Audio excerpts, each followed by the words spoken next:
Hey.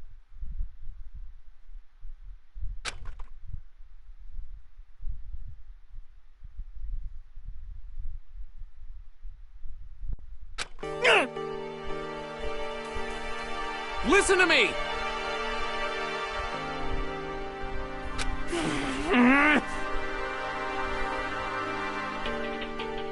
You hear me? Huh?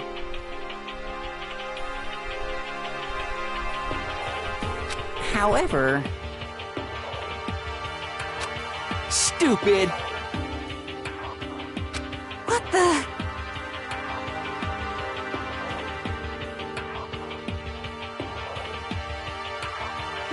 But...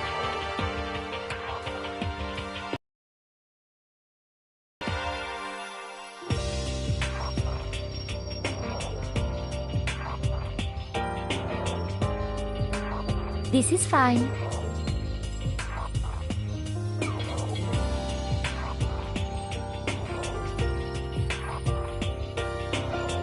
All right, so then...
Stop fucking around!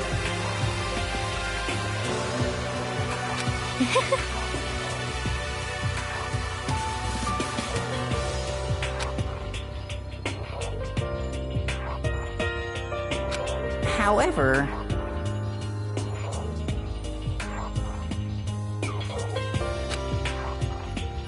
Yo.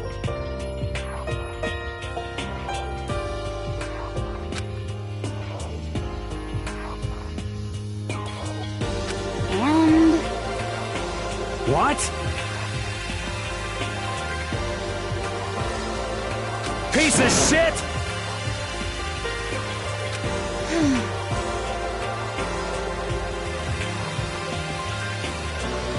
That's true.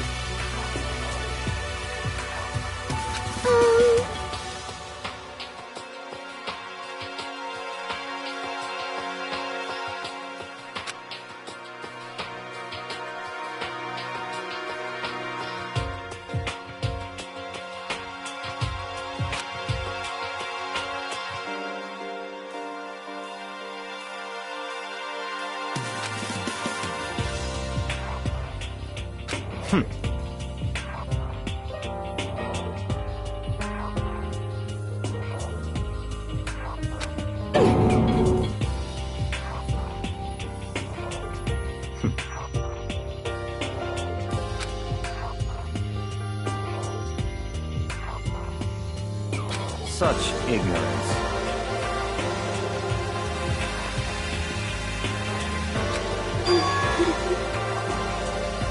Give me a break.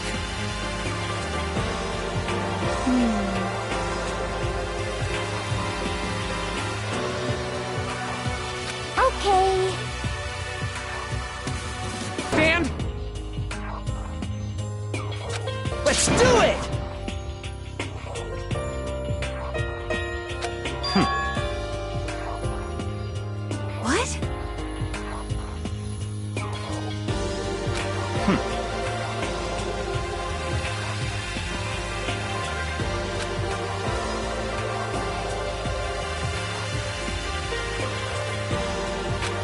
Hold on a second. What?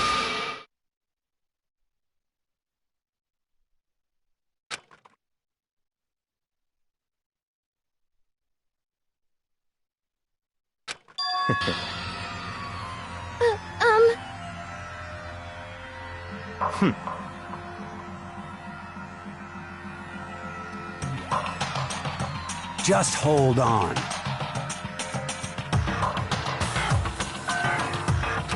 What?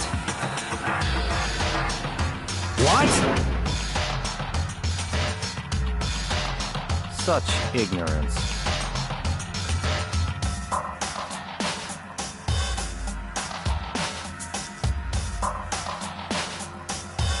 You're fucking dead. What?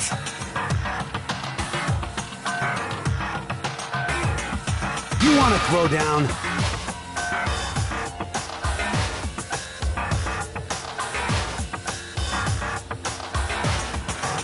You son of a bitch!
Oh, Sayaka?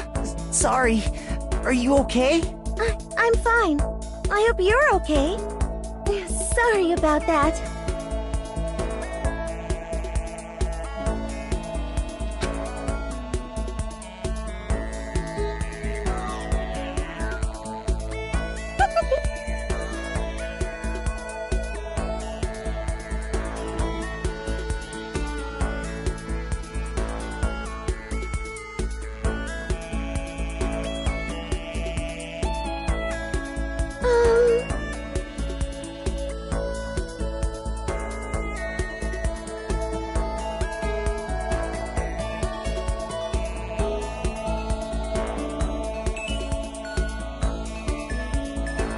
Makoto.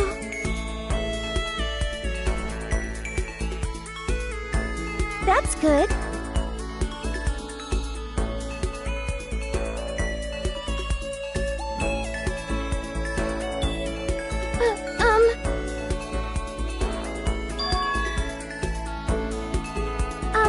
Listen.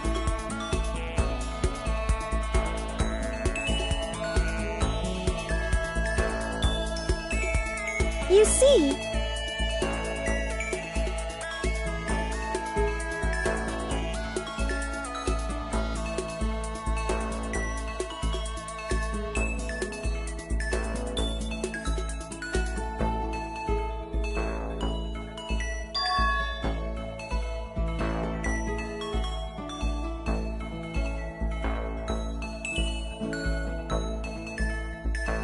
that's good.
Like I said, I'm psychic.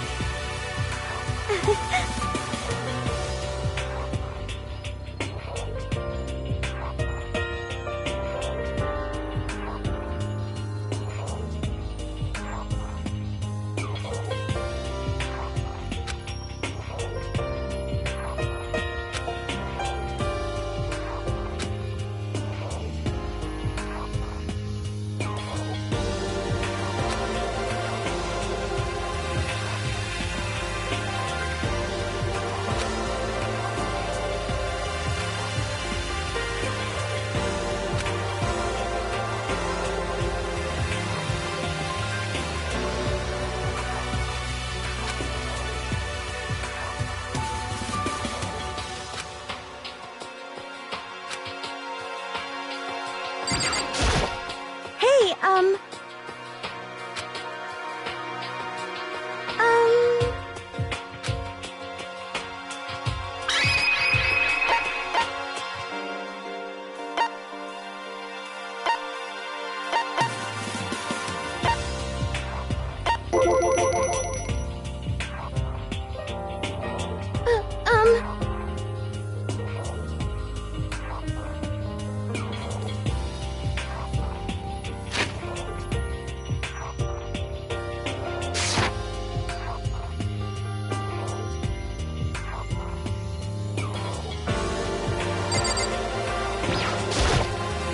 hey,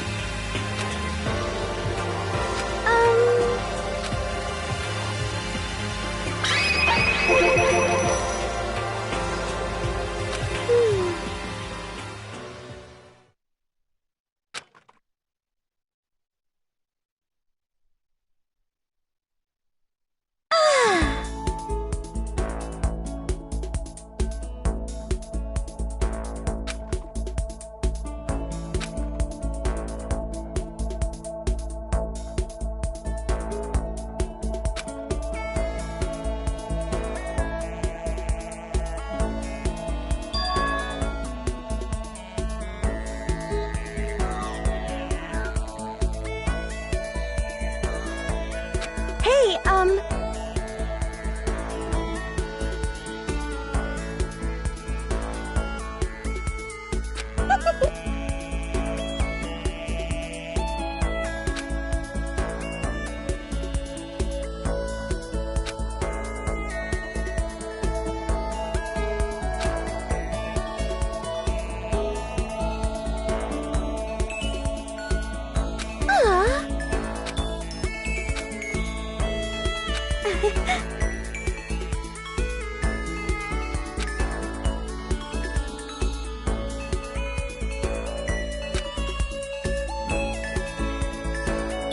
That's good. Ah.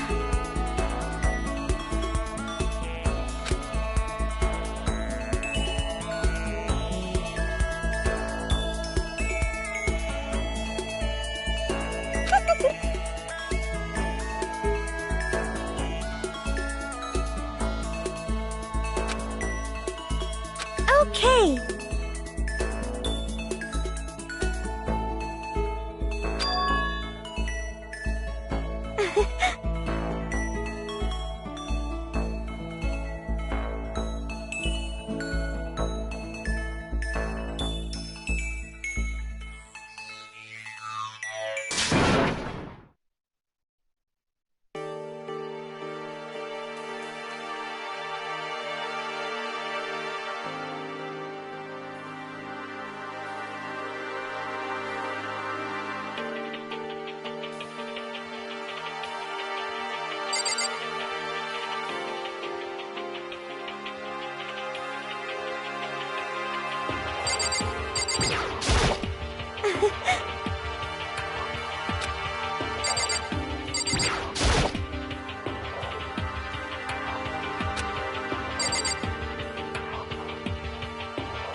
Okay, it looks like everyone's here.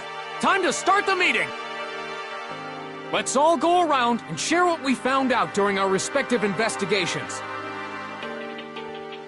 The sooner we find out what's going on, the sooner we get out of here. Hold on a sec. What are you talking about?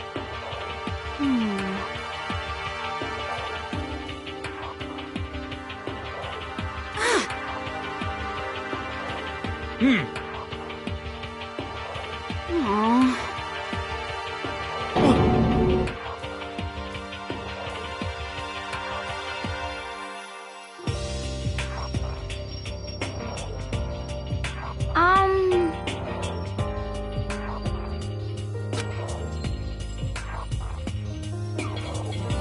Huh?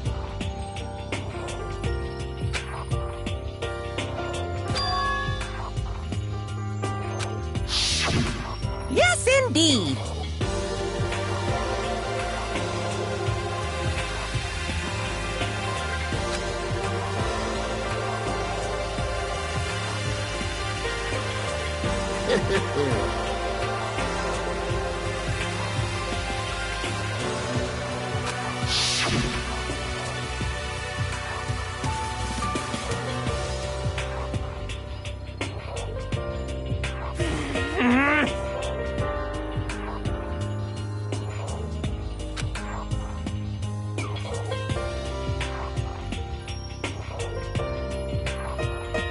Come on.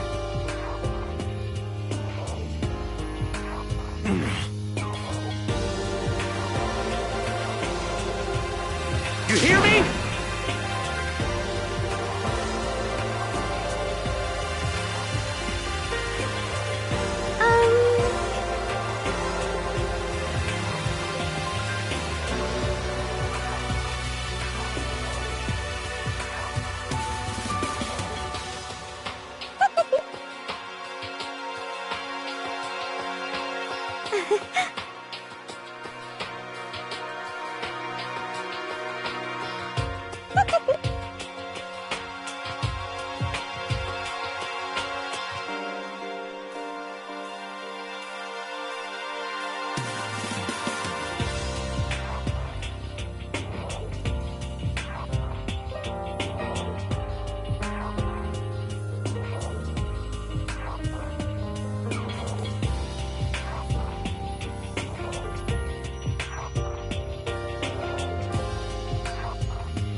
You see,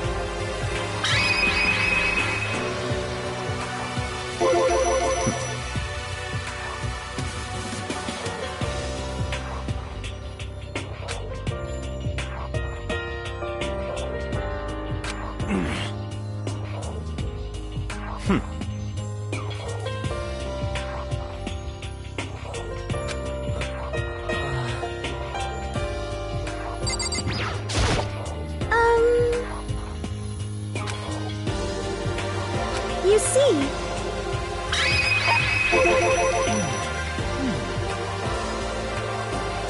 Listen to me!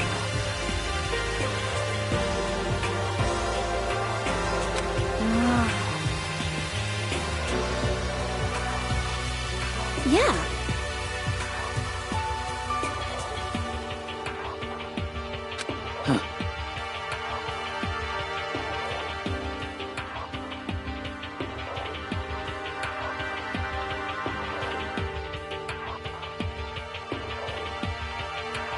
And plus,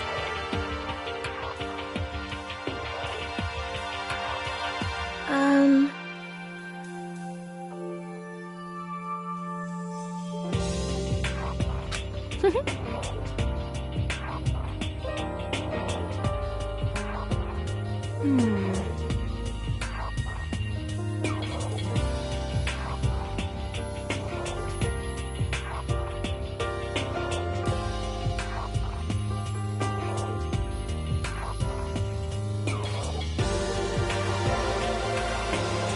Hey, come on.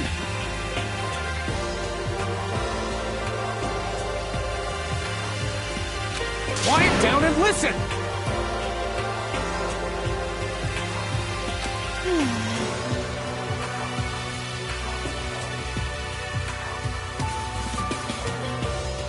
Got it!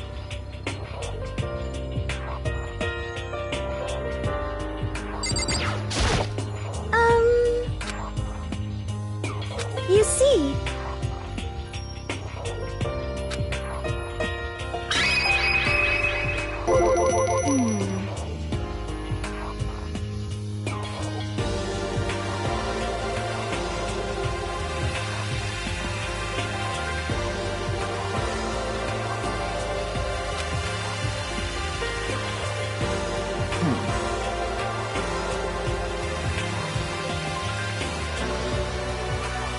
what should I do?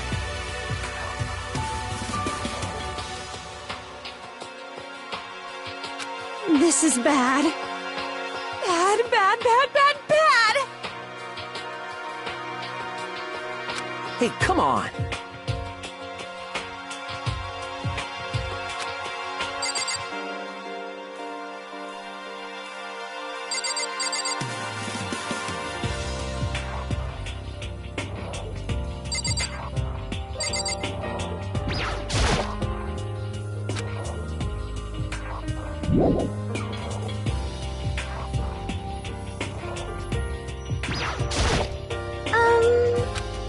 You see,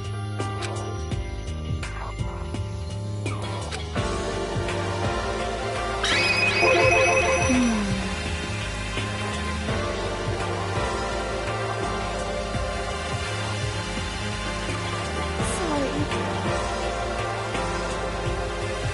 Yo.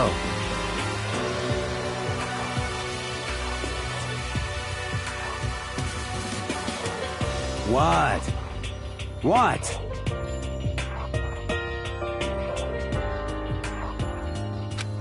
Shit. Yes, indeed. This sucks.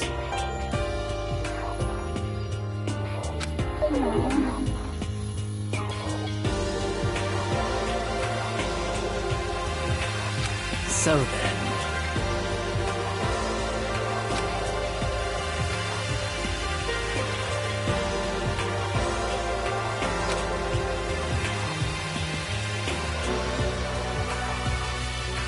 But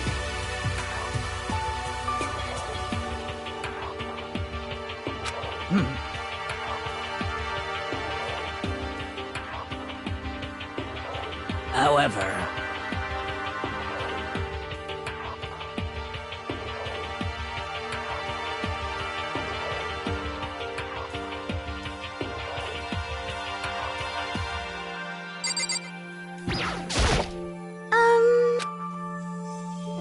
you see,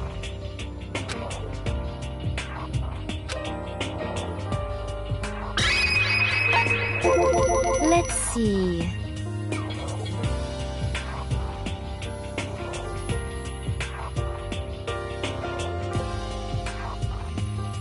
Most unfortunate.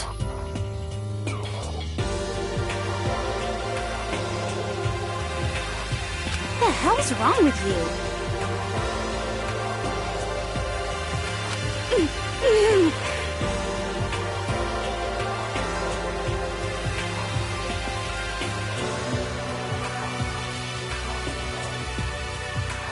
What the?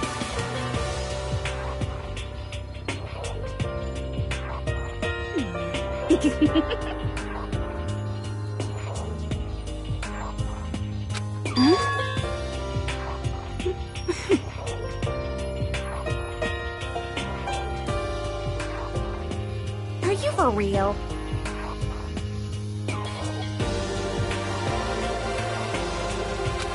Hey, come on.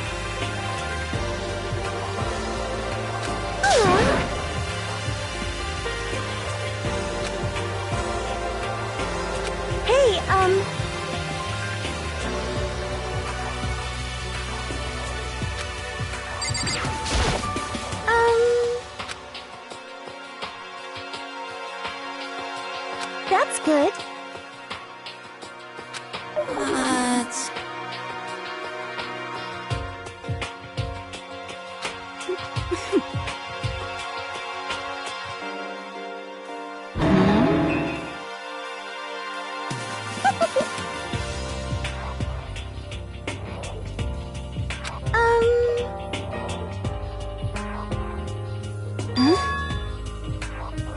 Okay.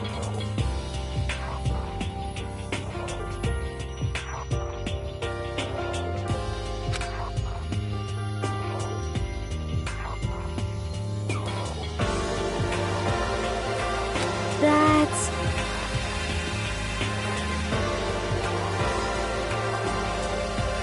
But...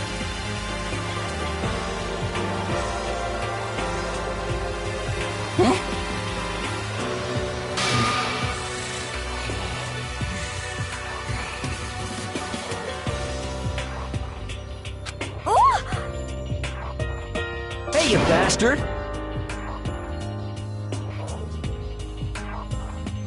Actually,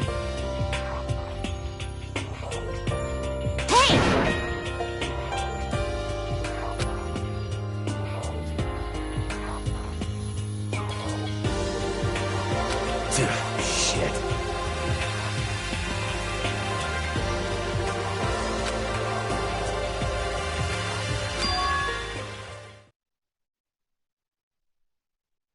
Hmm?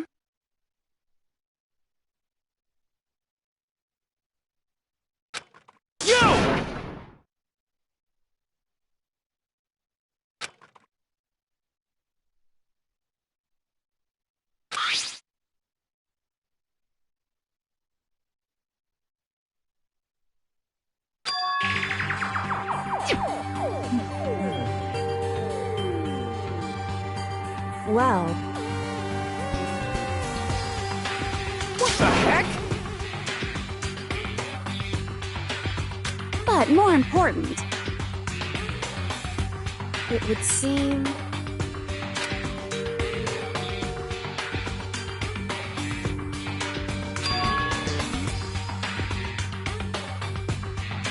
It's true.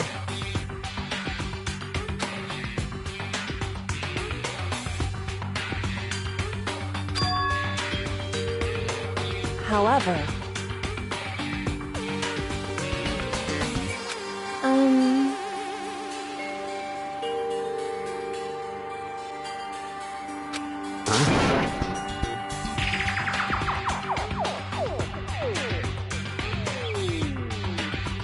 but...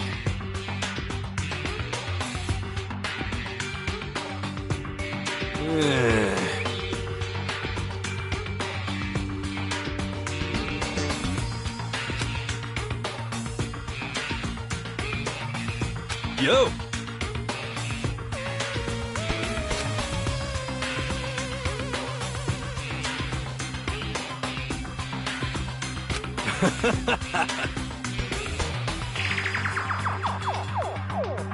You know?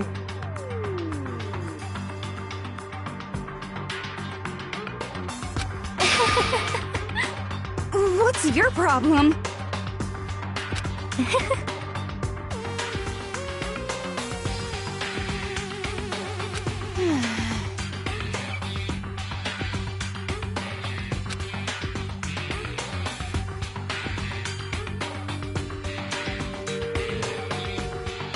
Oh! Are you okay with this?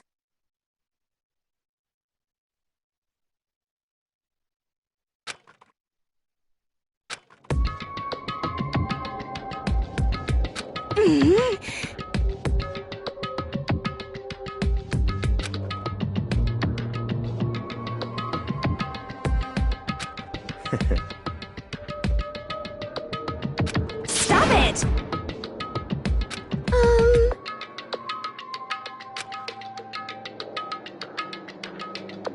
Seems like...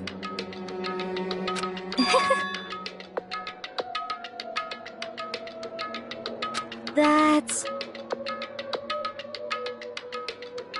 Do you understand?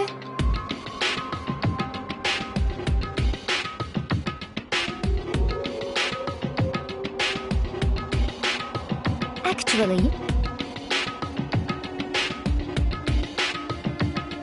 What?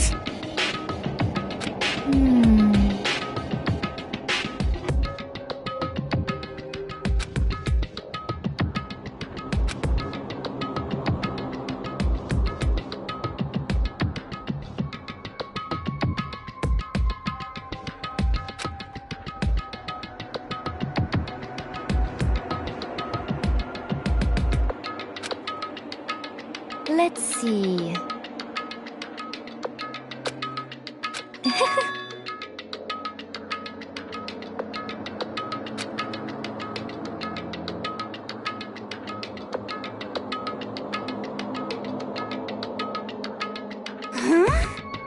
Are you okay with this?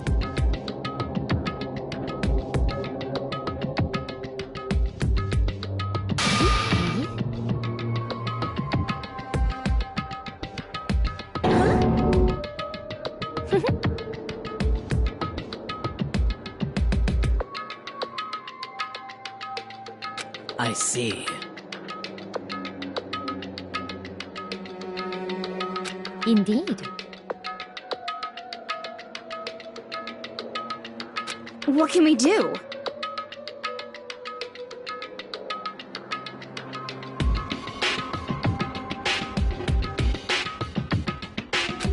Listen to me! What? This is fine.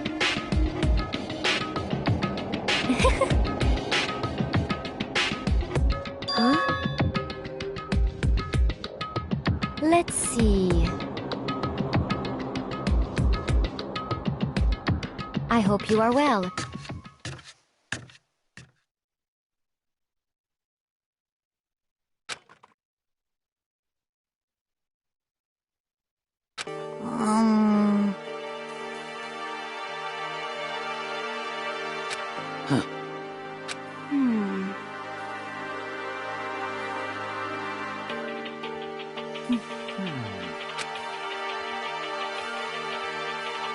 You understand? Huh? What can we do? This sucks.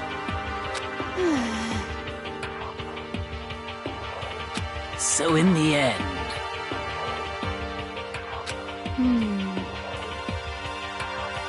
Aww.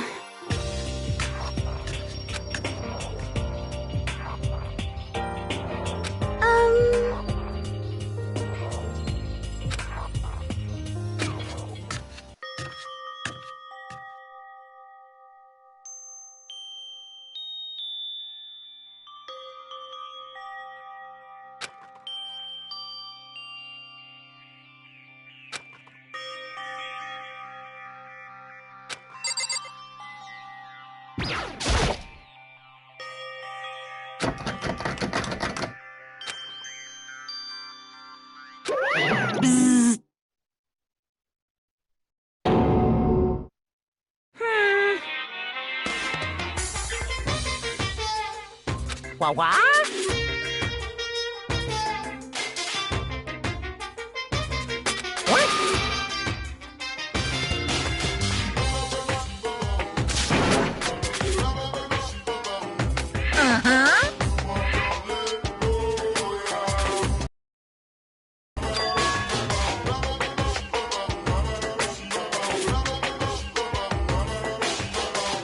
Hey,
This is a school announcement. It is now 10 p.m. As such, it is officially nighttime. Soon the doors to the dining hall will be locked, and entry at that point is strictly prohibited. Okay then. Sweet dreams, everyone. Good night. Sleep tight. Don't let the bed bugs bite.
To you, I will send you all off into a new tomorrow!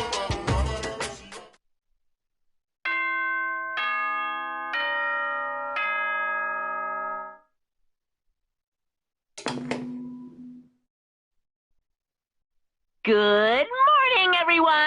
It is now 7 a.m., and nighttime is officially over. Time to rise and shine! Get ready to greet another beautiful day!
Like I said, I'm psychic.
Sorry.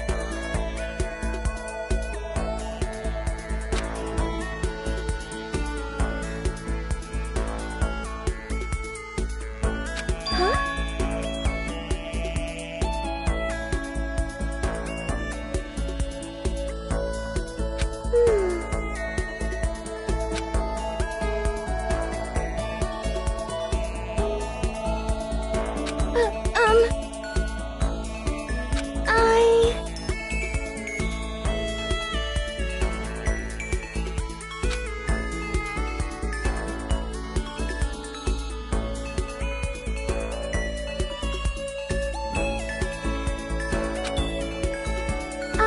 Listen.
You see,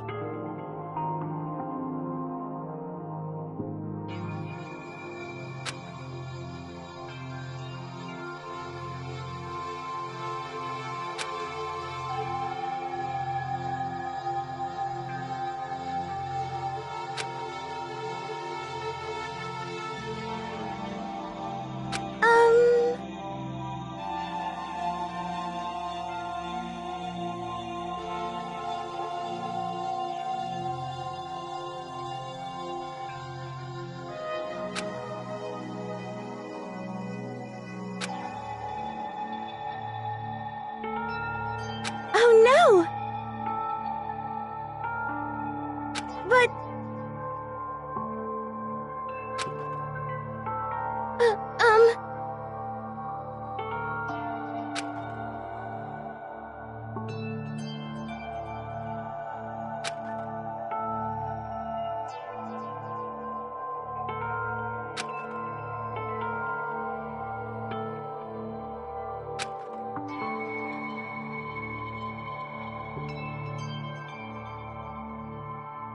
But that's why...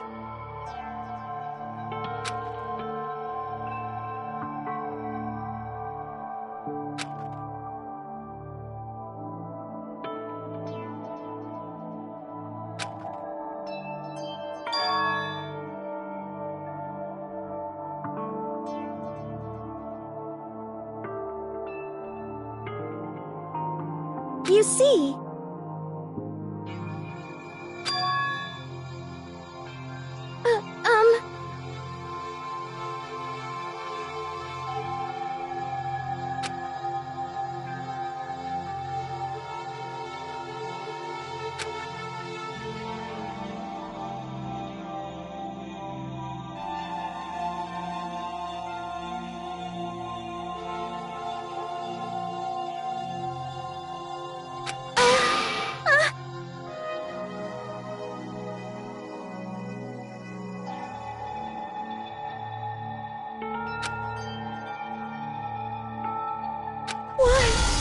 Why?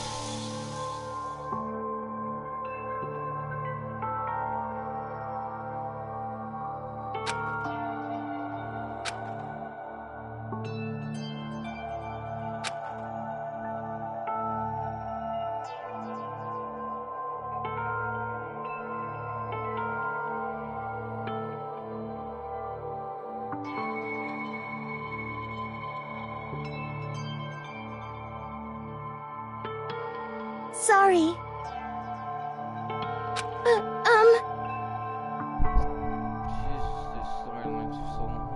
Sorry.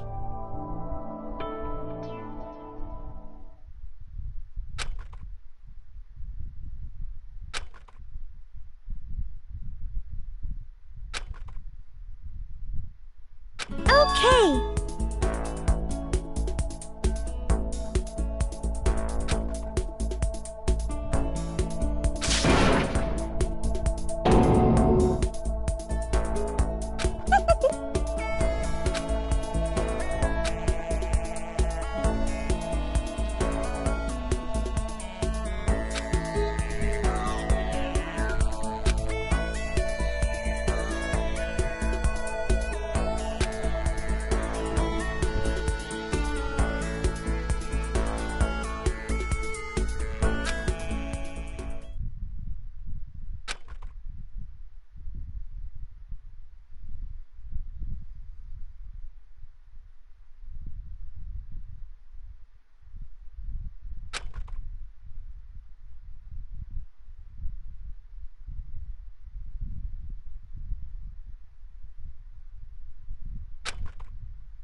Listen.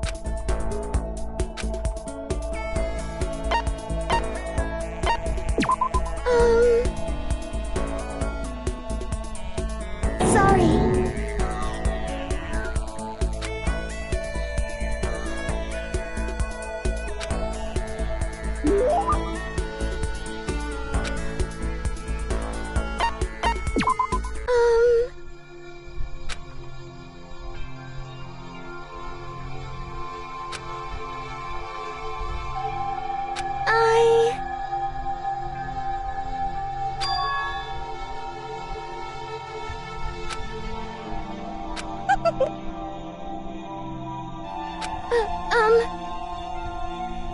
But that's why...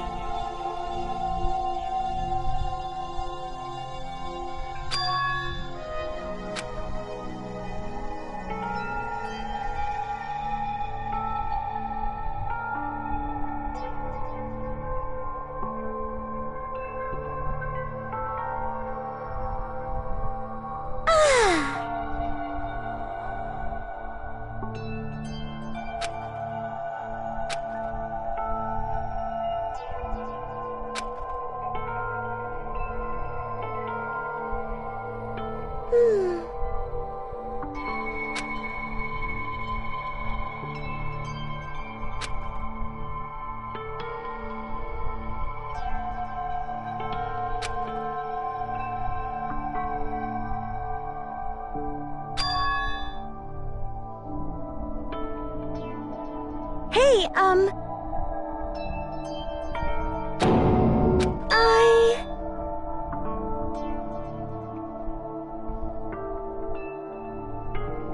But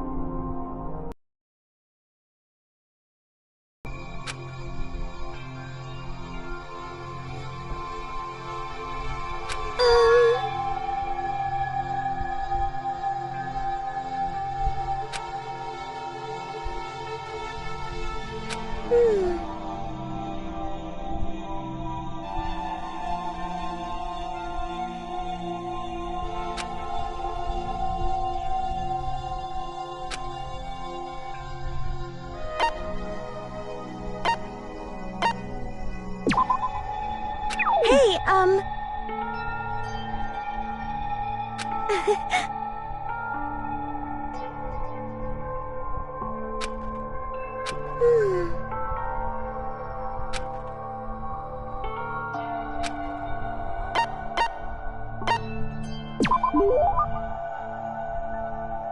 Okay.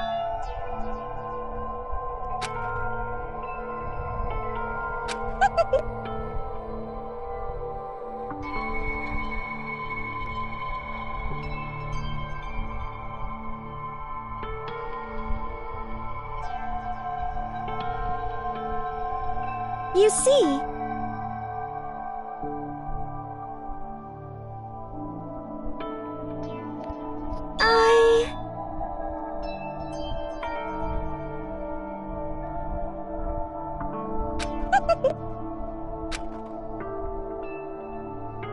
but...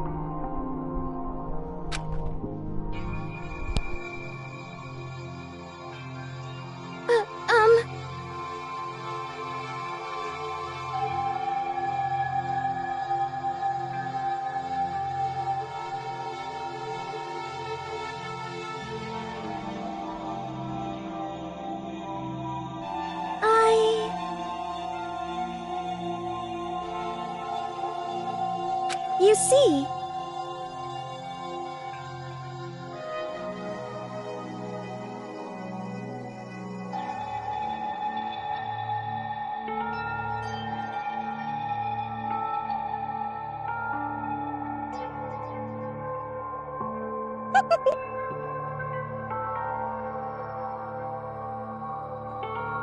Like I said, I'm psychic.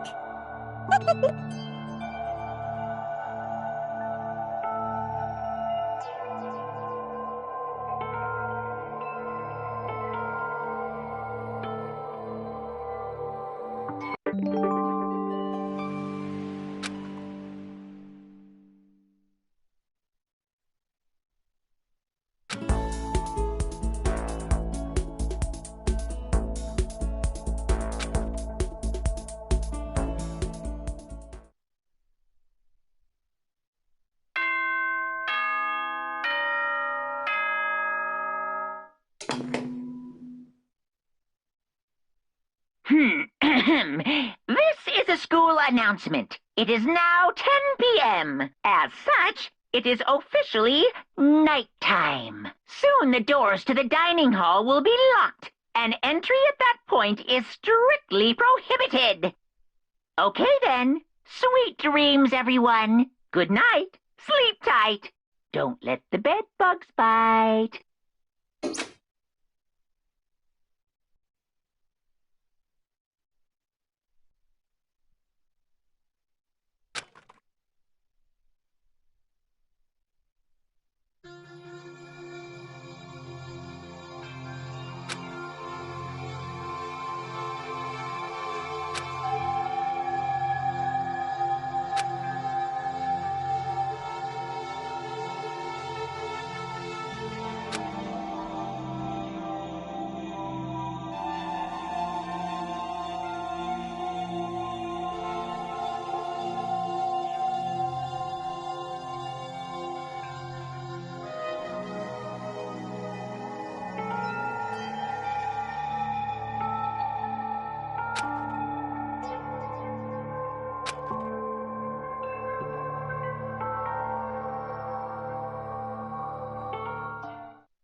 Good morning, everyone! It is now 7 a.m., and nighttime is officially over. Time to rise and shine! Get ready to greet another beautiful day!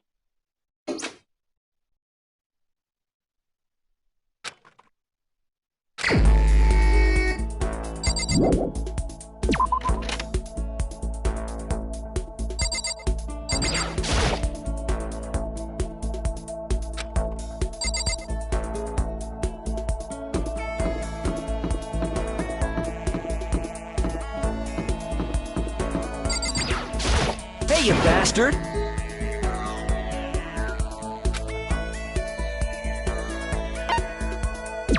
Is it, like... you...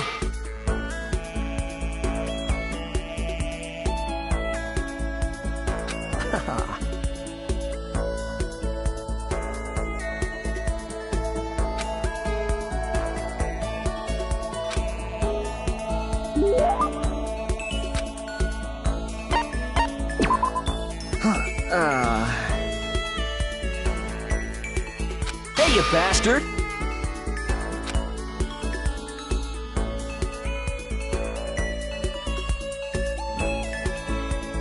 Hey!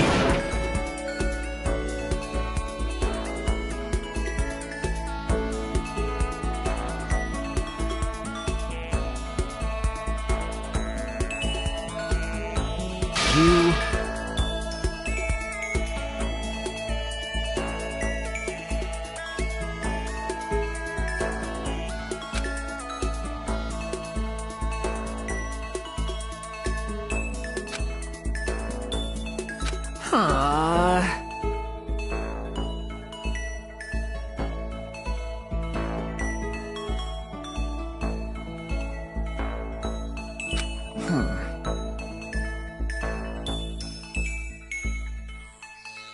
Hey, listen!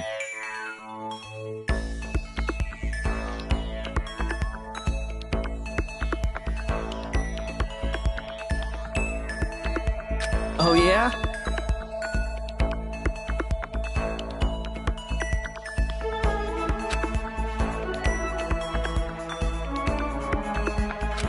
Seriously?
This is a school announcement. It is now 10 p.m. As such, it is officially nighttime. Soon the doors to the dining hall will be locked, and entry at that point is strictly prohibited.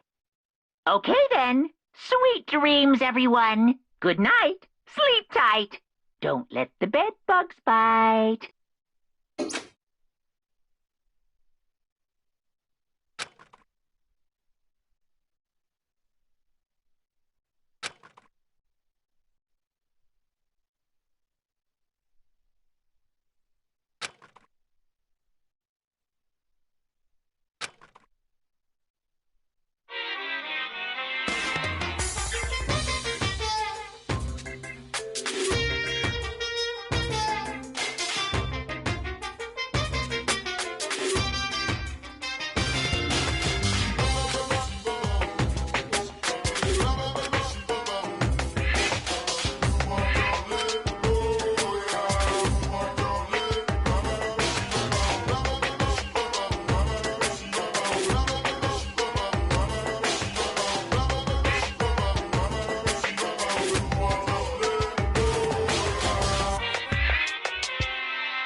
which is why I said I need that pick-me-up.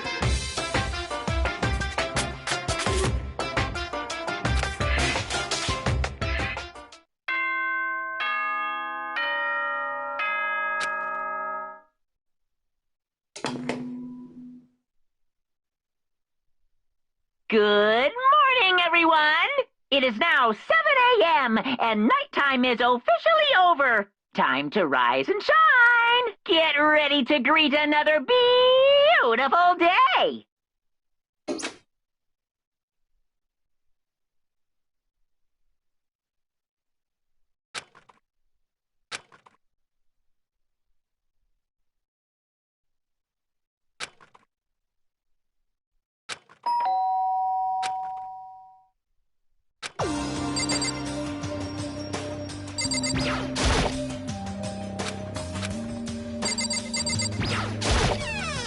Hey!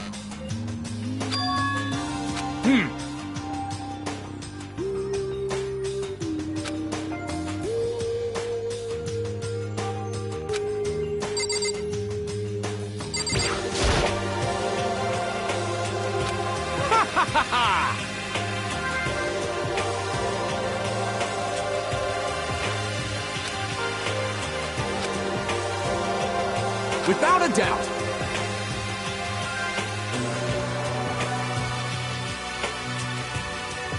You hear me?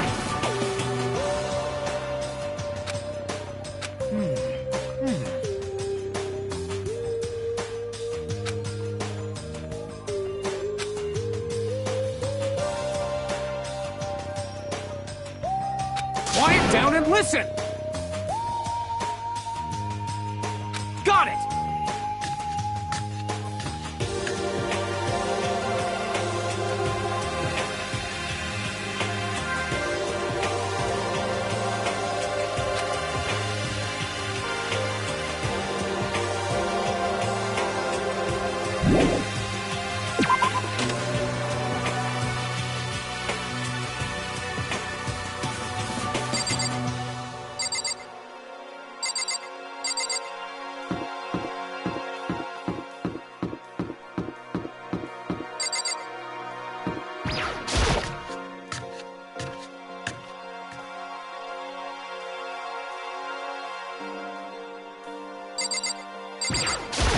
Listen to me!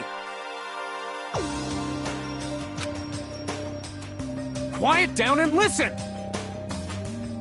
Give me a break.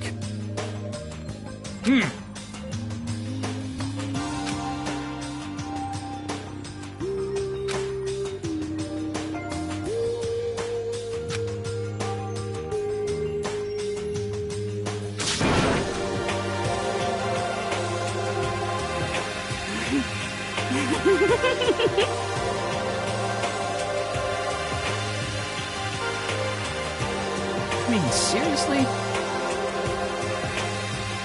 But more important,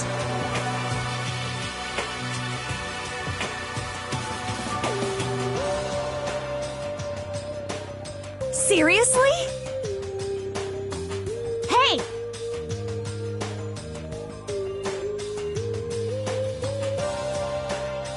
Are you okay with this?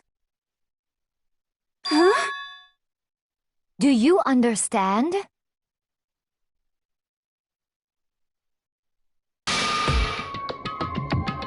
Stop it!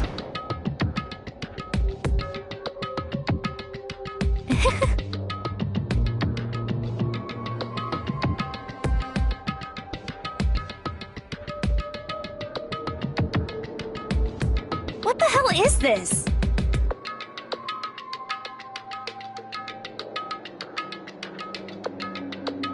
What? What?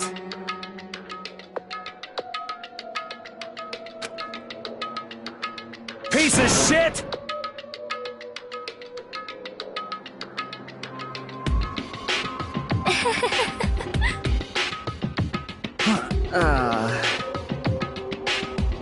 What the heck? Hey, listen.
Huh?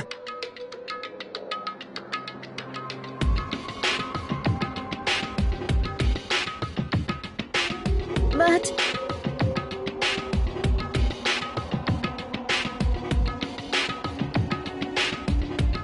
Hey, hold on.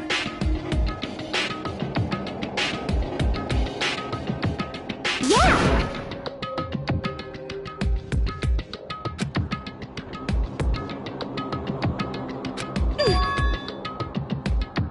'Cause, I mean...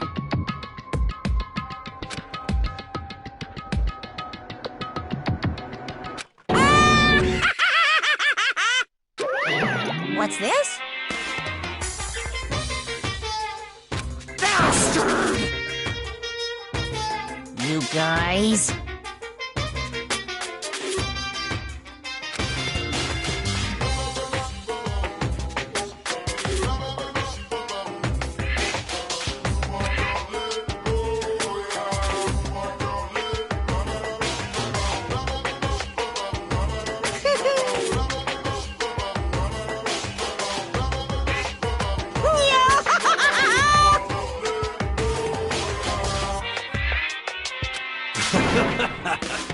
What the hell?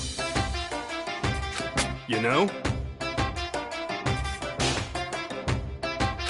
Come on. You're fucking dead.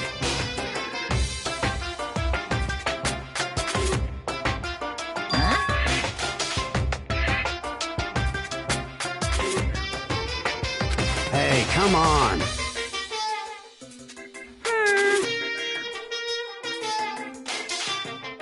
You son of a bitch!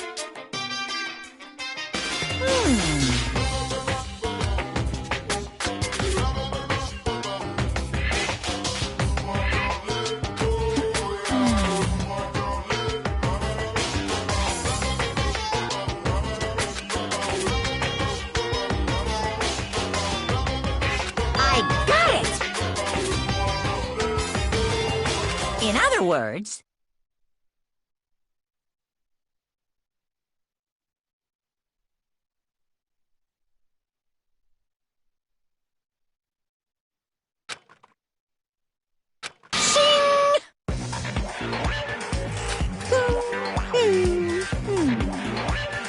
Stop fucking around.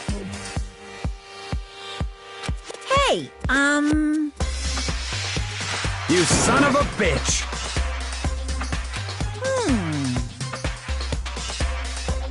Ooh, how exciting!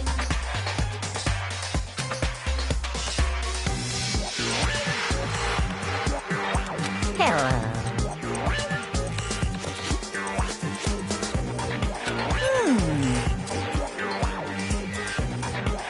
Correct.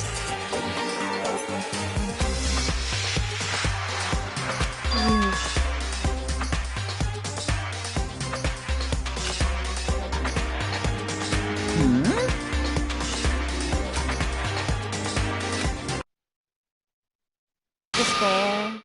That's all. Well now.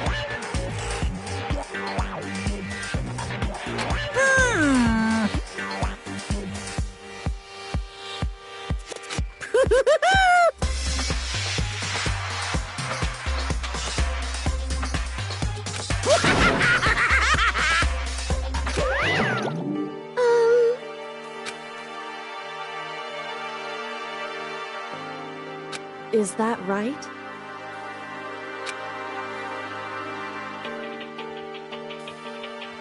However, That's true.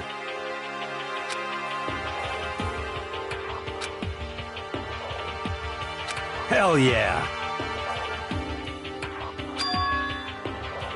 Yo. Jesus Christ. piece of shit! Stop fucking around.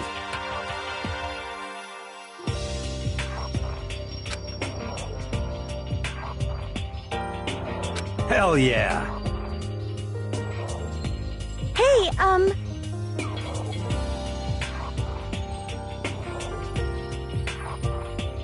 Yo.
Hold on a second.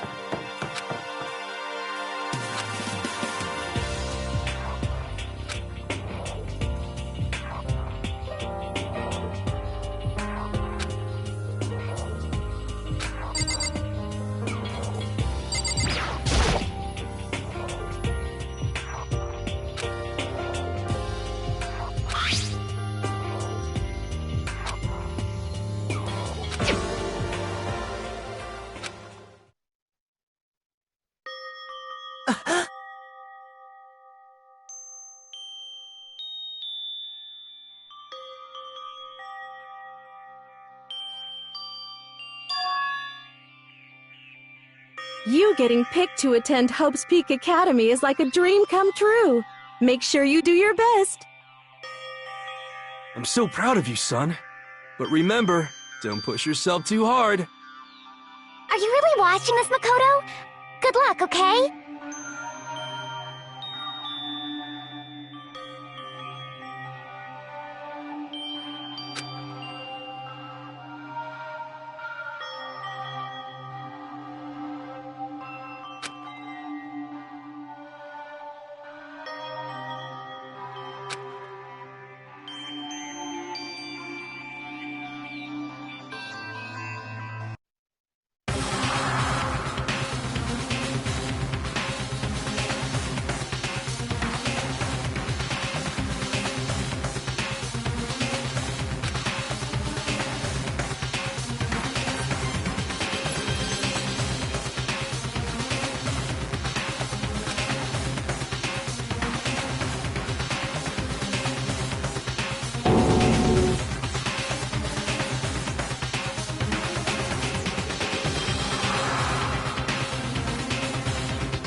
Makoto Naegi accepted into Hope's Peak Academy, and his family, who supported such a lucky boy. But it seems like something's happened to this family's well-being. Oh boy, this is bad. What could have possibly happened to this family's well-being?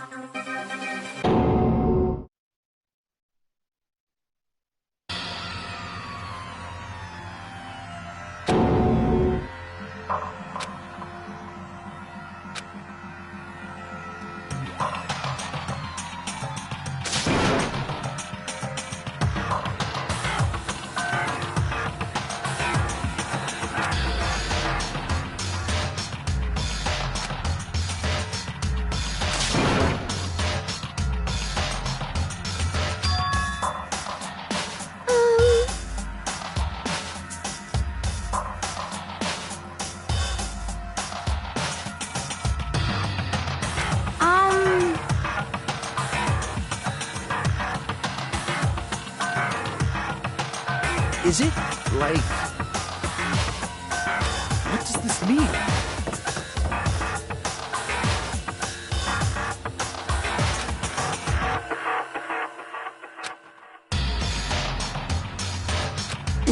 What the?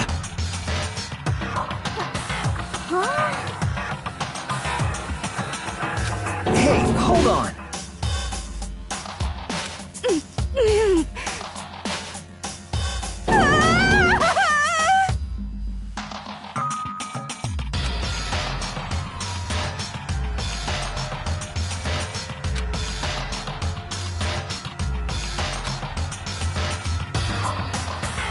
I see.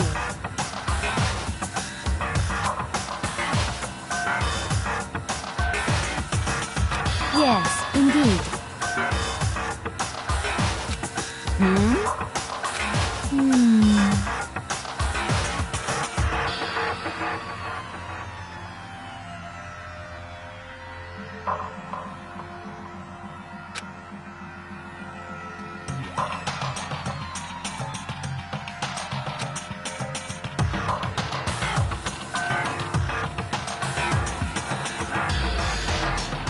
Do you understand?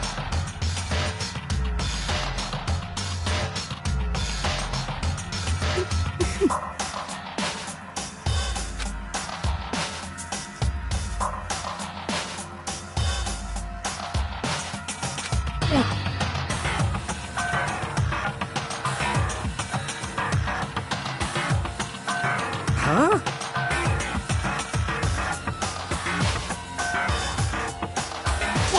What is this? Hey.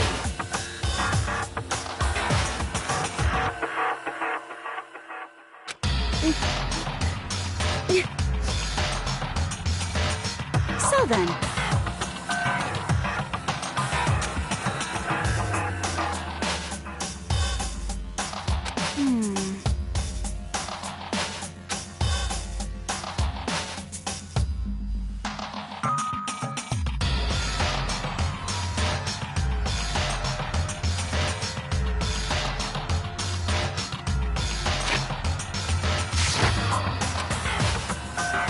what's your problem?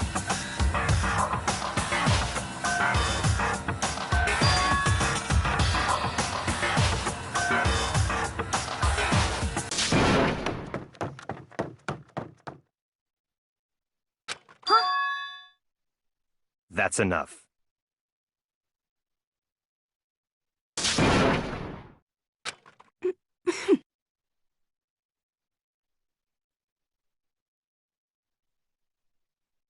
What?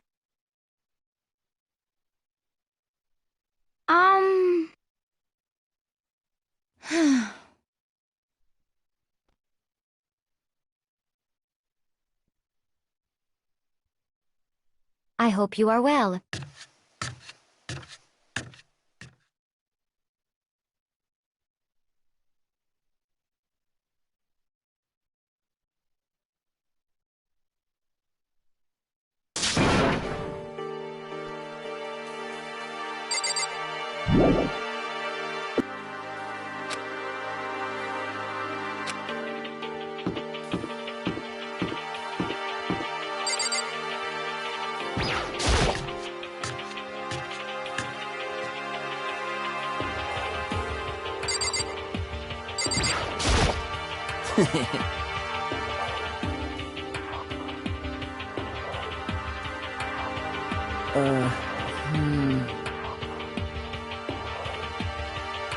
You... What the hell?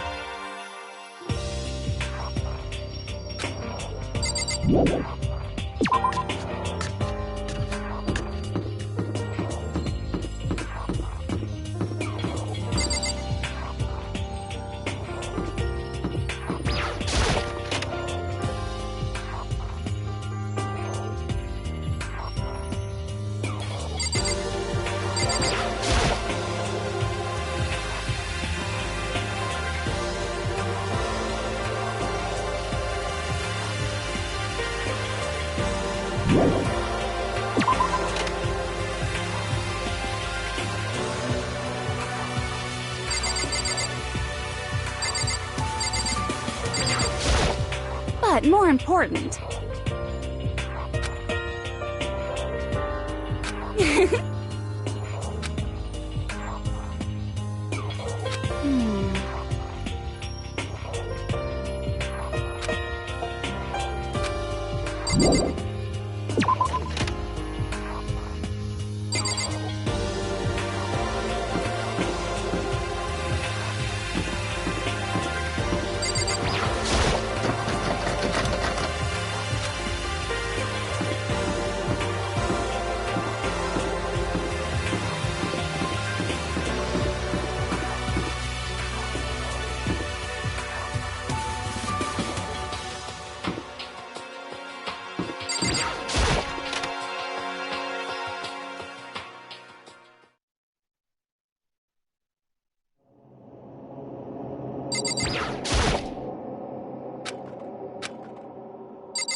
Huh?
Sayaka? Please, help me.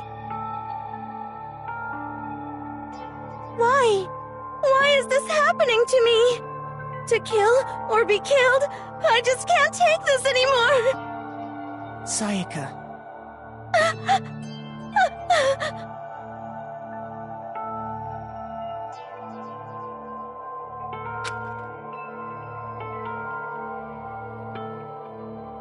Makoto!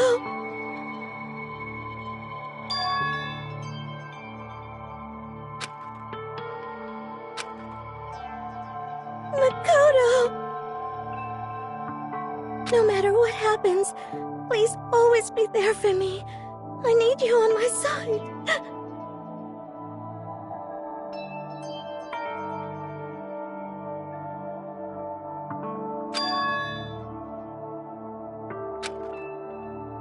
Makoto.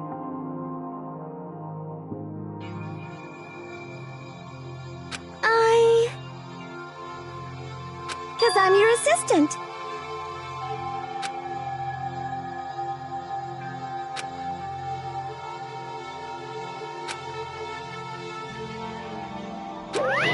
Hey! Hey!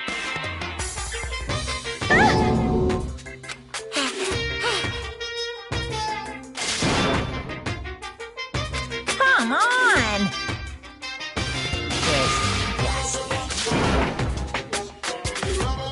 Just a minute.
Sorry.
Hevelile.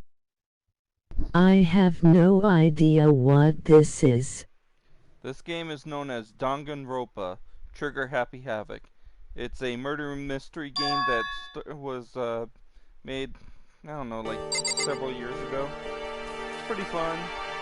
You go around as a kid in Makoto and you try to solve the mysteries of people's deaths. Of course, if you find out who the killer is, the killer dies in some hellish way. And what's up, Born?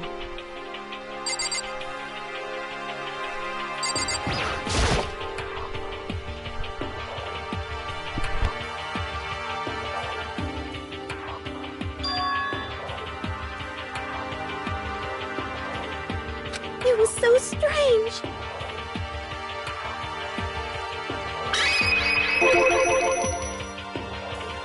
Makoto.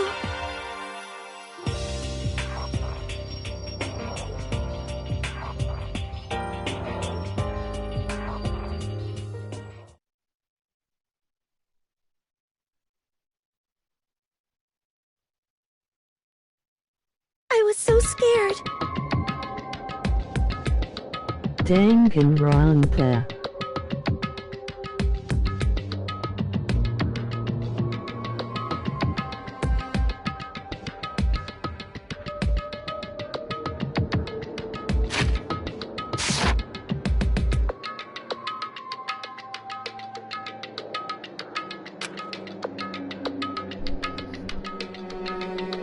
Makoto.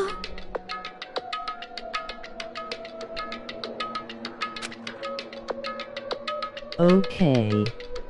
I mean... It's actually a pretty good game, man.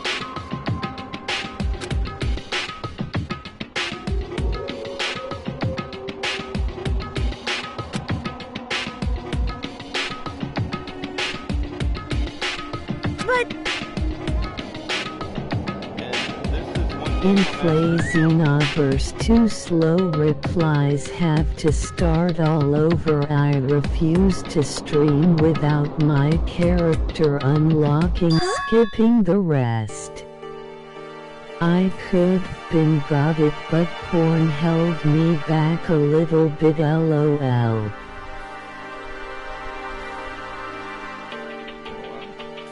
Hey, I'm actually thinking about playing this game as what I'm gonna hopefully call for, you know, Thursdays I have off. Murder Mystery Thursday.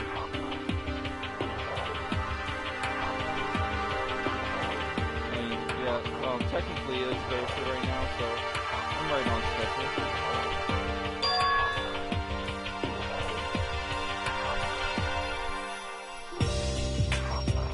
Star Wars Episode 2 Attack of the Nut, lol.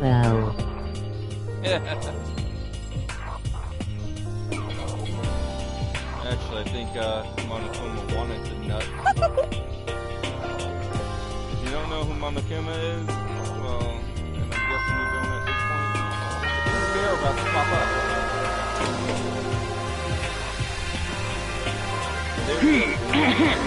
This is a school announcement. It is now 10 p.m.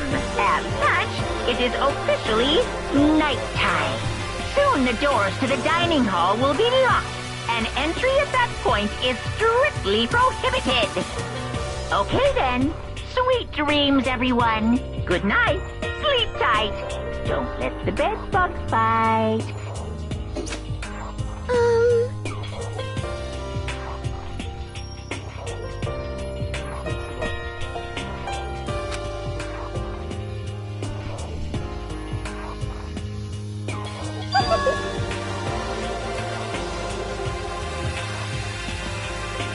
Like I said, I'm psychic.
Hey,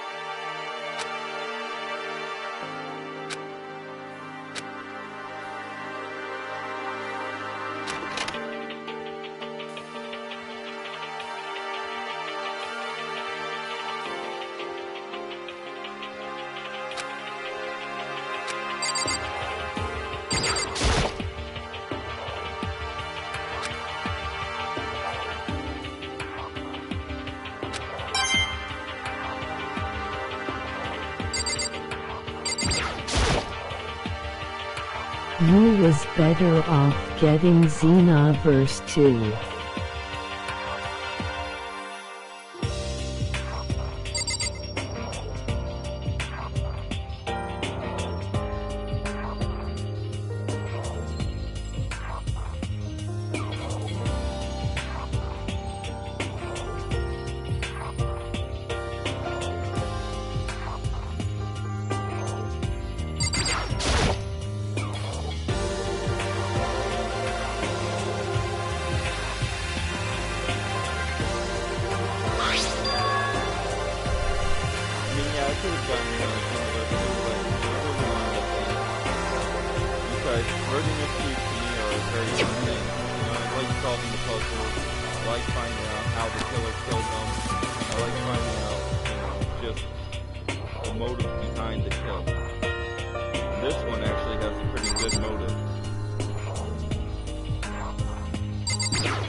This is where it gets fun. Onward to the mystery.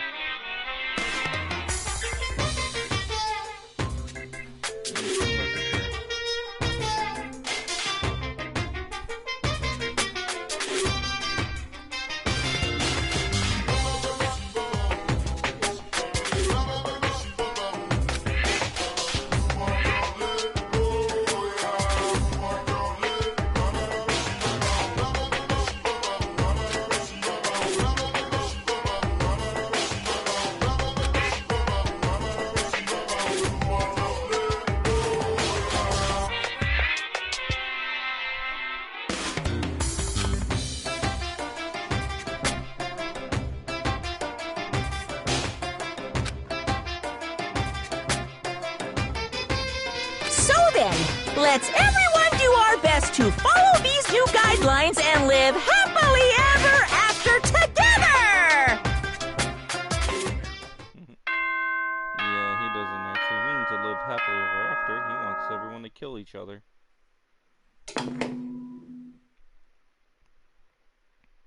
Good morning, everyone! It is now 7 a.m. and nighttime is officially over. Time to rise and shine! Wow. Get ready to greet another beautiful day! Laughing. WTF. Yeah, the character Monokuma in this game is actually a controlled robot by a person who had joined the school and I'm smacked and this is funny. Play a shooter game or something.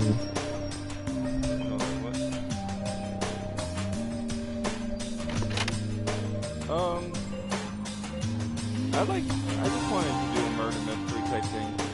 And trust me, the story gets a lot better. Hey, Makoto!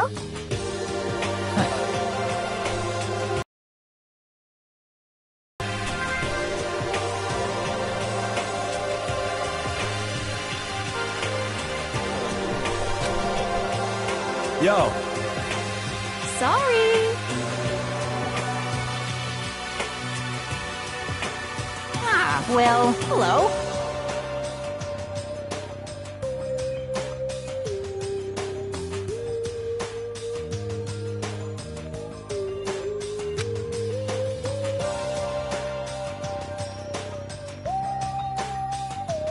Indeed.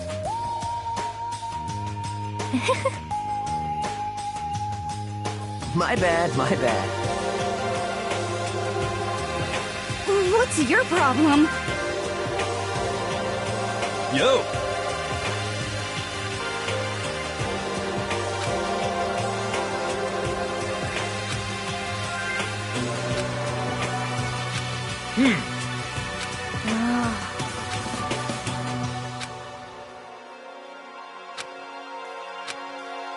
what?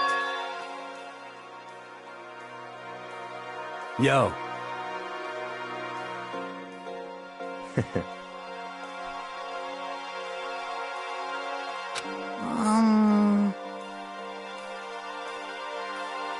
However,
Ladies and gentlemen, here it is. The very first death.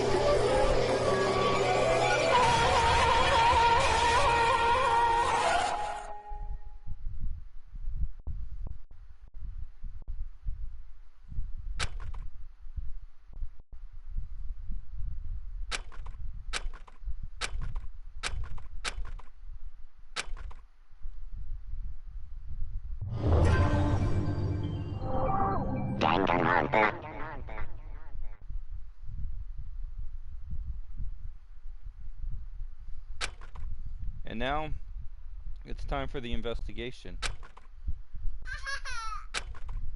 This is the part of the game where, after the person's found dead, and 3 people find the person with the dude, or at least 2 others, you get to solve the serial killer.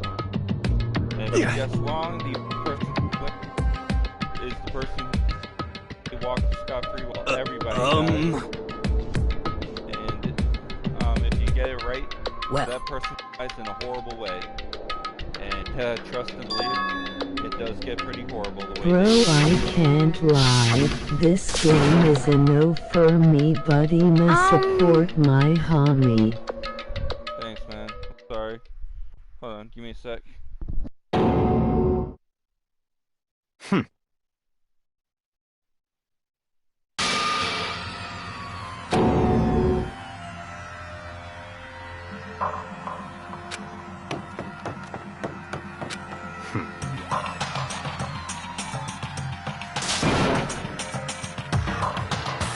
Just give up.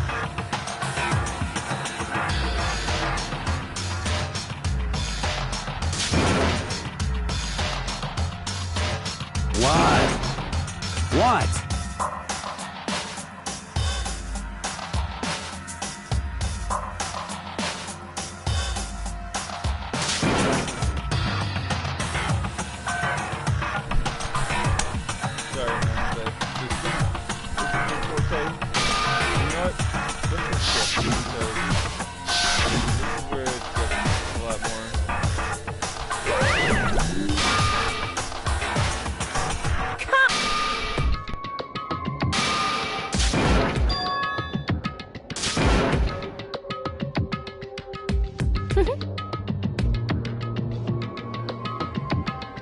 Just hold on.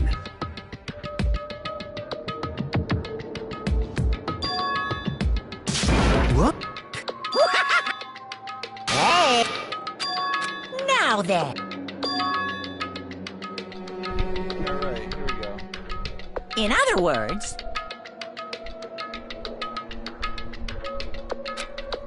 Yahoo!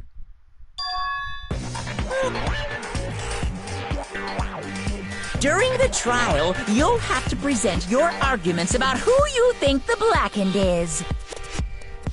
And once everything comes to an end, the outcome will be decided by popular vote.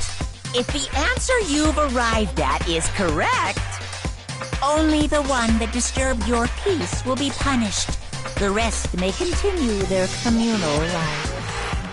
However, if you choose poorly, then the one who got away with murder will survive, and the rest of you will receive your punishment. Which, of course, means your school life will come to an end.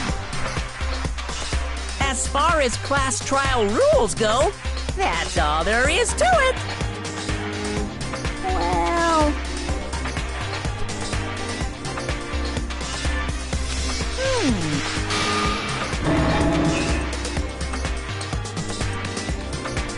Execution is... execution. Execution! Electric chair! Bzz, bzz, poison gas! Torn apart like a paper plane in a hurricane!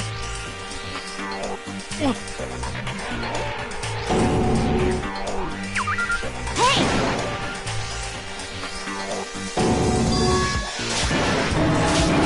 Shing!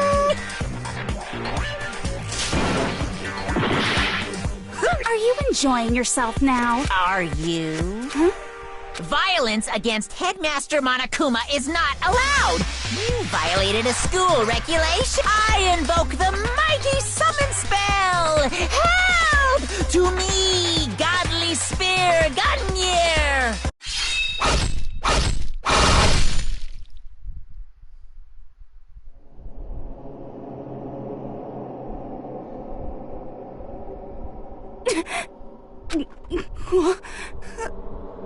This wasn't supposed to... Why me?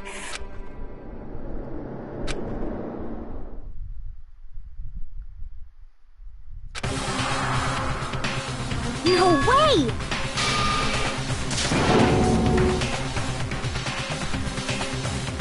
Now you see just how serious I am.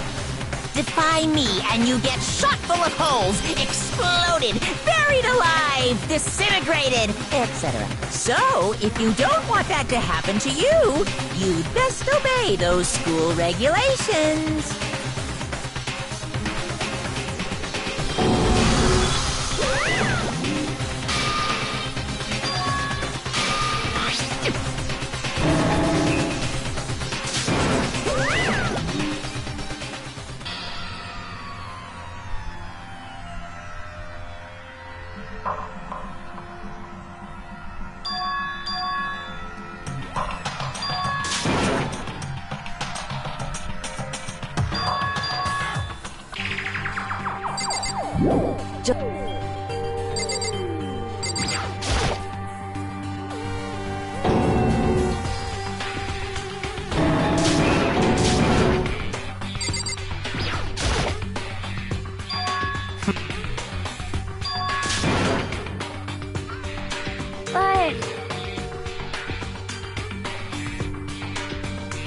That had to do something.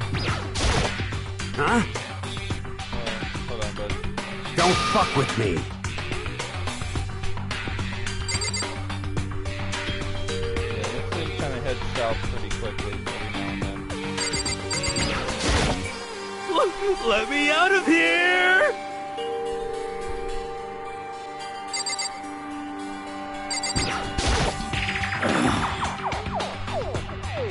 So let me just skip through most of the tutorials and stuff and get to them so we can get on to the investigation. Down.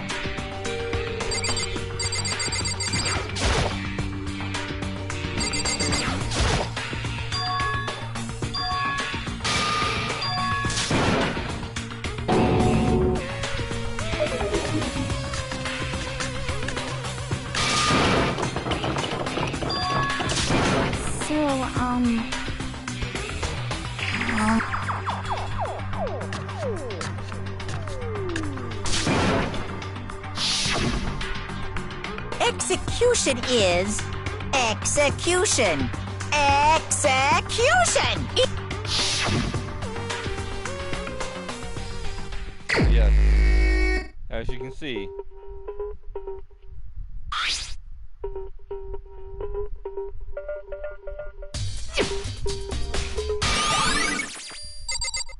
As you can see, so far we have 2 bodies now. This one was killed by Monokuma, so yeah, you're not supposed to hit the headmaster, so. Help me!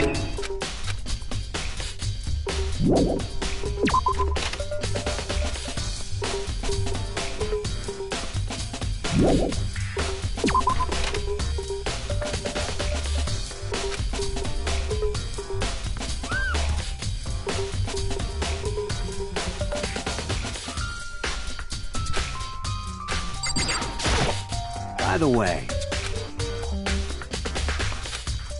you son of shit, you're fucking dead.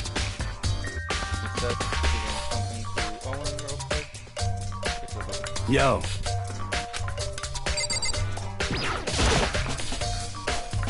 Hey.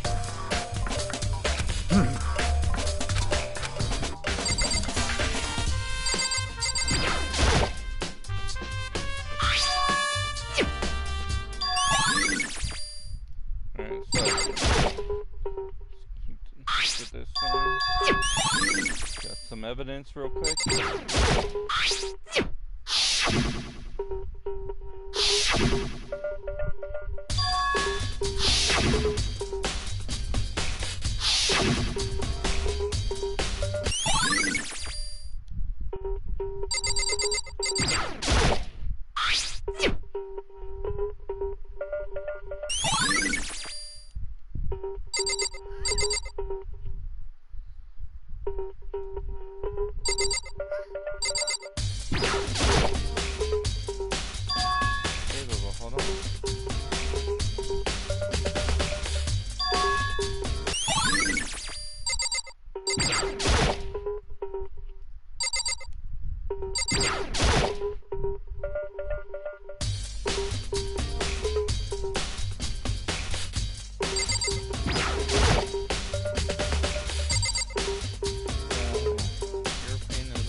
Okay, I've investigated the entire thing.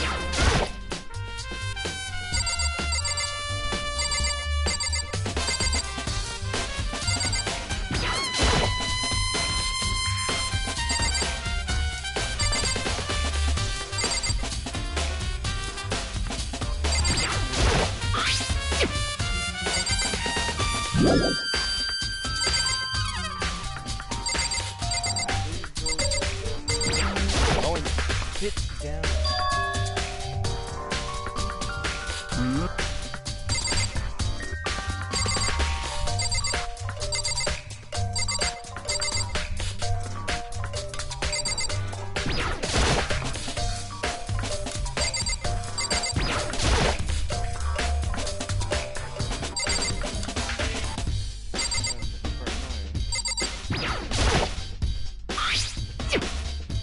Found the toolkit.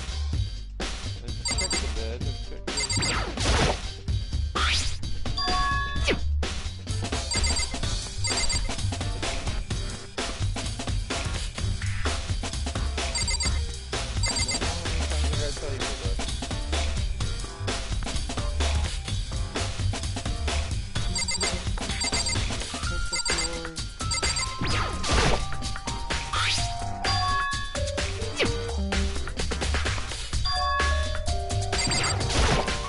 By the way, you fucking... Yo. Hey.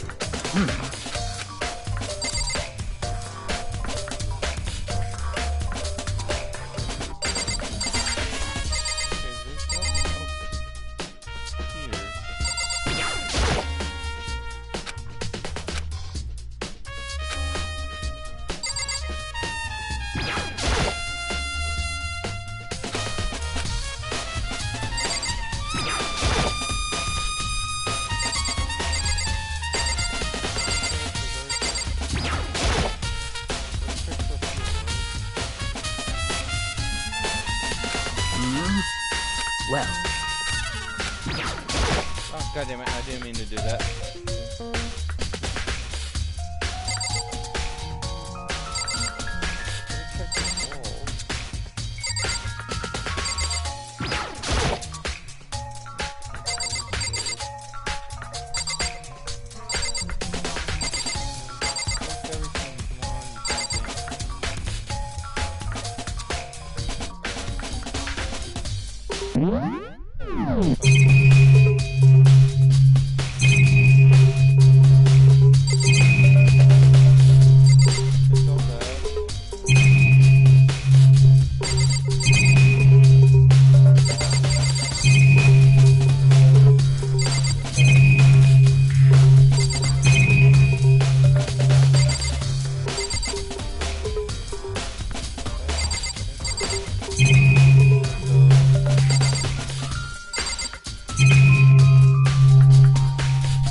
Well.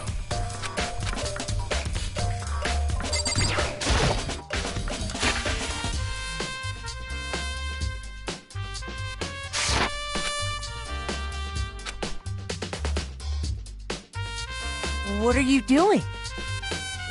Isn't it obvious? No, not really. I'm searching. Searching?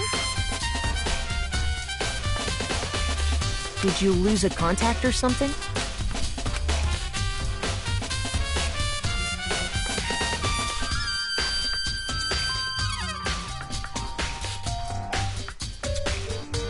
Listen.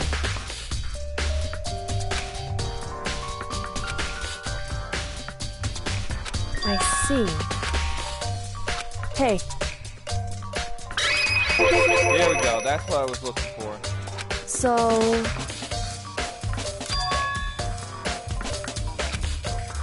Indeed.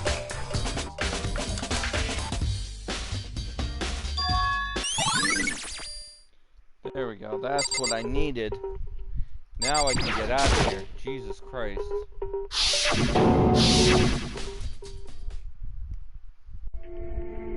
It's kind of annoying. Alright.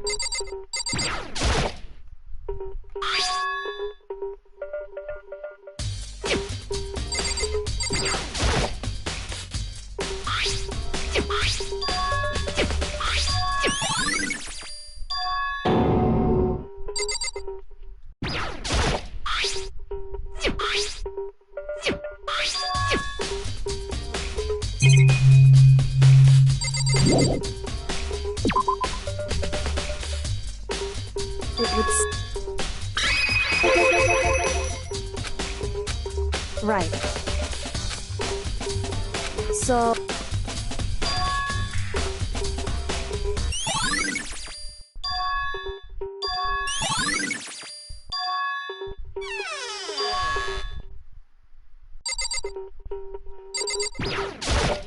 So then...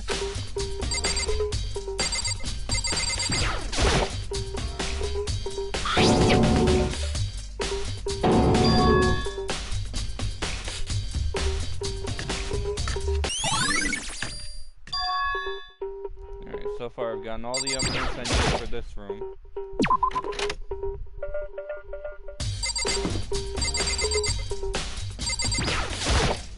Very...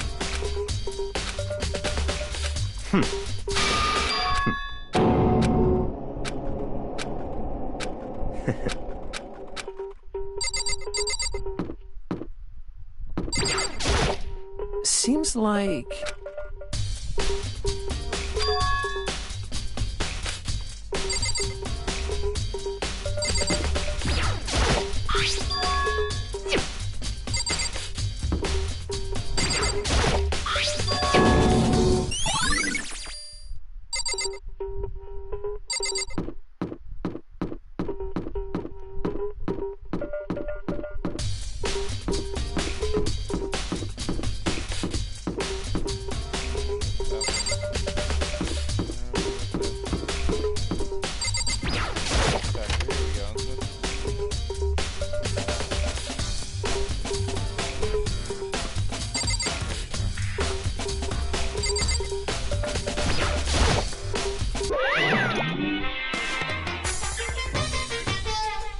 No, you can't go any further! No, you can't go any further! No, you can't go any further! No, you...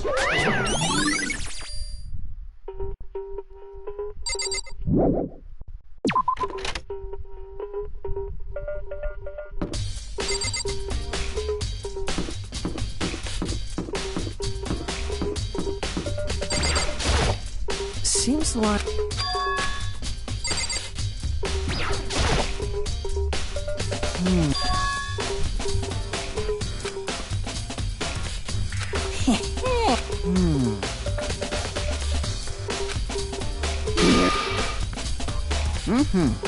Very... So in...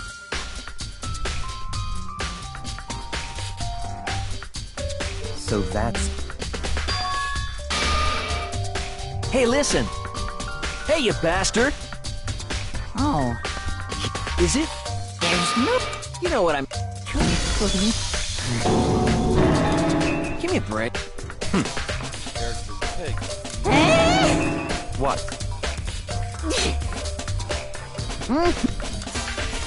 You... Yes, I can actually read pretty fast.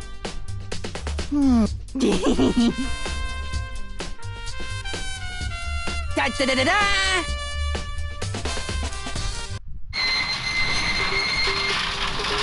Without a doubt.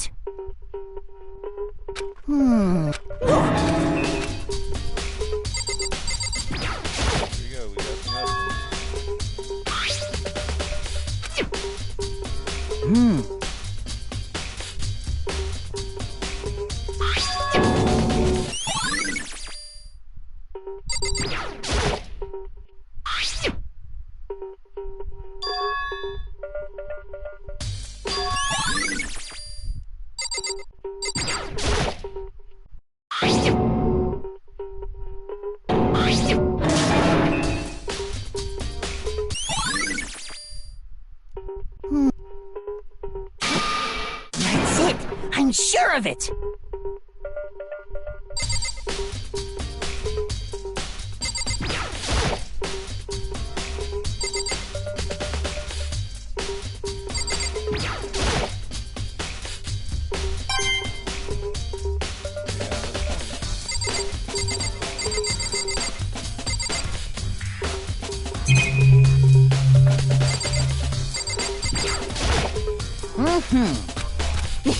Come on.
Yep, that's right.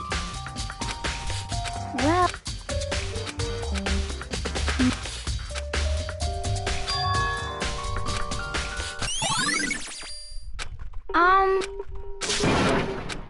Cause I...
Maizono, the ultimate pop sensation, lead singer for a world-famous all-girl pop band. For these girls, the glowing spotlight only made them that much more beautiful.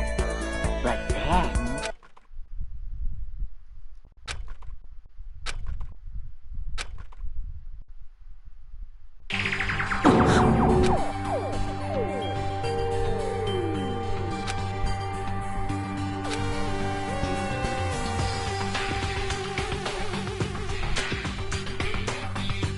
this ultra-successful team suddenly fell apart. None of them will ever perform on stage again. None of them will ever feel the warmth of the spotlight. For Sayaka, there's simply nowhere for her to reach. So here's the billion-dollar question. What, oh what, could have caused the group to go to pieces?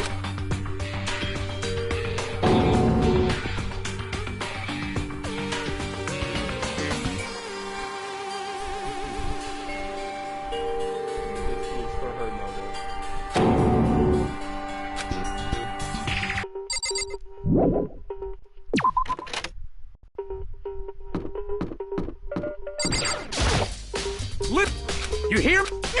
Got it!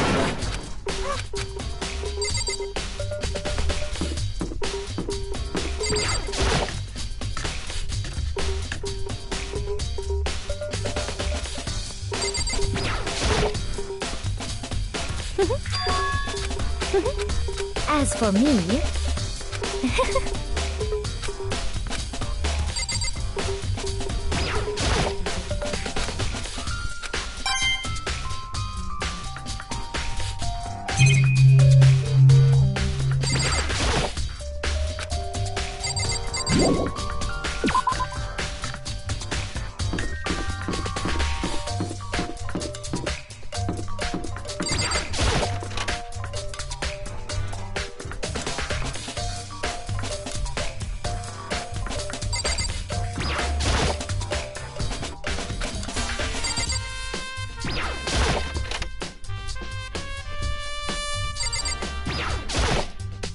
What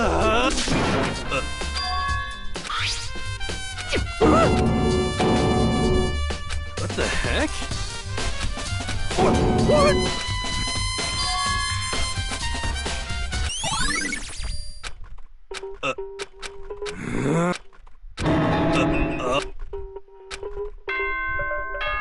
And here it comes, trial time.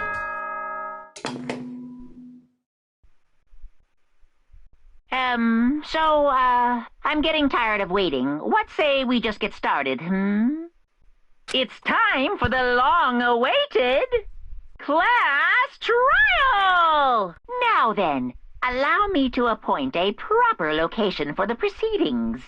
Please go through the red door on the first floor of the school. See you soon!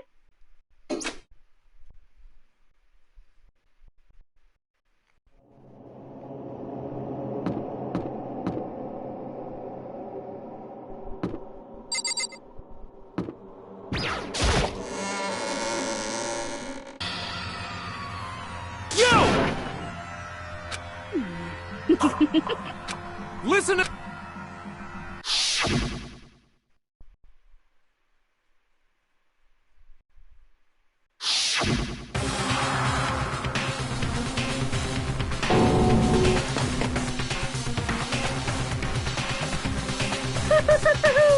Is everyone here? Okay then, please board the elevator in front of you, which will transport you to the courtroom, where all your fates will be decided. I'll meet you all down there. I'll be waiting. I do believe I shat myself, LOL. Just kidding. Well then. This is where it gets real, okay? Win or lose, it all depends on who's going to be the outcome. Or what's going to be the outcome. Or I die and everyone else dies with me. Or I find the killer and watch them die a horrible death. Oh!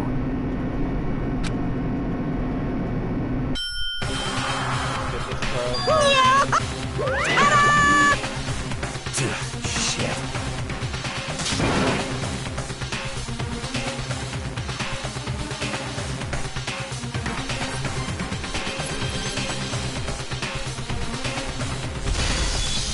Out of 15 people, 13 still live.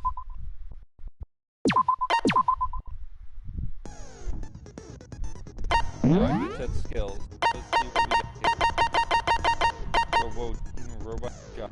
Let's see. Increase your bullets fire. Effect during the non-stop debate and the bullet time battles. Final strike. Cost 3 SP.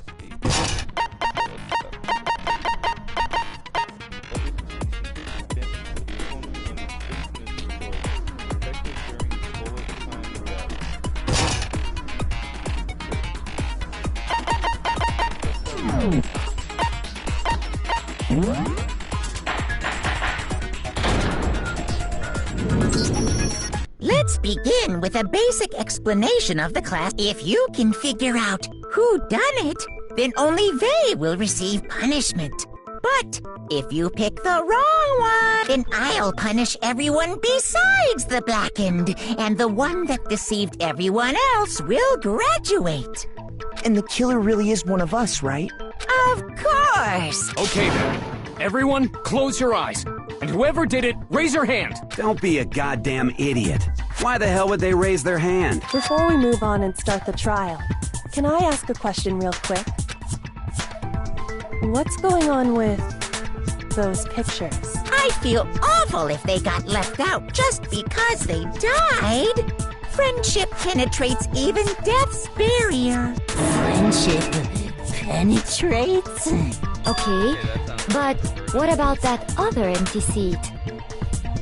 There were only 15 of us to begin with, so why are there 16 seats?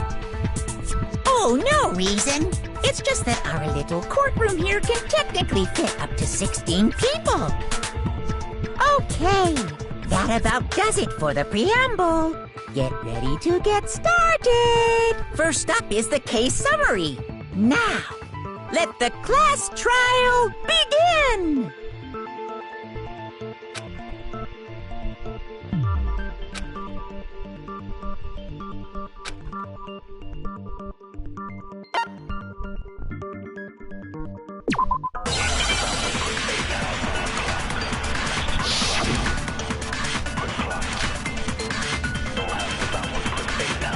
I assert that the one who was murdered was Miss Sayaka Maizono!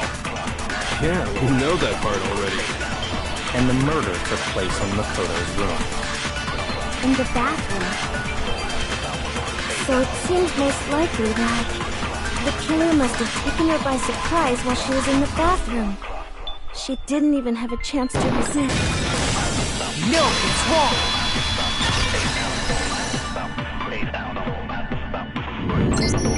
Just a second, Chihiro.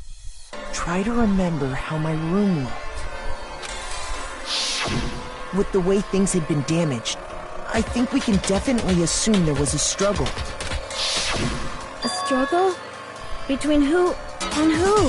Between Sayaka and the killer, of course. So you're saying Sayaka wasn't caught by surprise in the bathroom? She must have been attacked in the main room first. Then, she ran to the bathroom to try and hide. The killer followed her in, and that's where they finished the job. That much should have been obvious after taking one look at the scene. It shouldn't even need explaining. Sorry. Okay, so what's next? Next is the subject of the murder weapon. Wow, this is starting to sound like a real trial. Just because it is a real trial, you dumbass.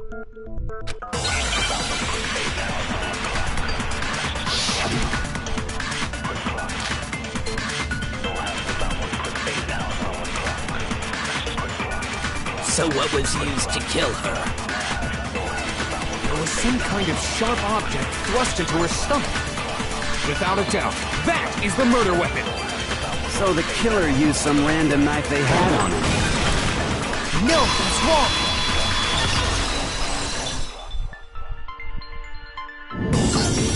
No. I do think it was a knife, but not just any knife. I'm almost positive. Huh? A kitchen knife? After the murder, we discovered that one of the knives from the kitchen was missing. Which means that knife must be the murder weapon. Oh, yeah. I guess that makes sense. You could sort of see the weapon sticking out of her stomach. And if you look real close, I could totally see that being a kitchen knife. Okay, so the murder weapon was a kitchen knife, but where does that get us? I mean, we all know Makoto killed her, right? That's right. Makoto's room was the scene of the crime. What more proof do you need? Hold on a second. Let's draw our conclusions after we've presented our arguments. Otherwise, what's the point of the trial? Well, we can talk all we want. It's not going to change that conclusion. I don't think that's true at all. I'm sure if we keep at it, something new will reveal itself. You really believe that?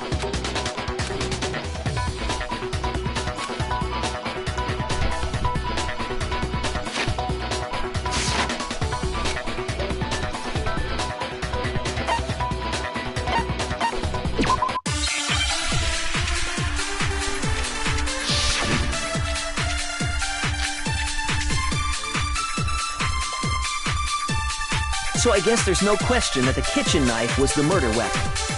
But where does that get us? Makoto must have taken it from the kitchen, right?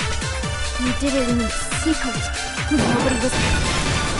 No, that's wrong!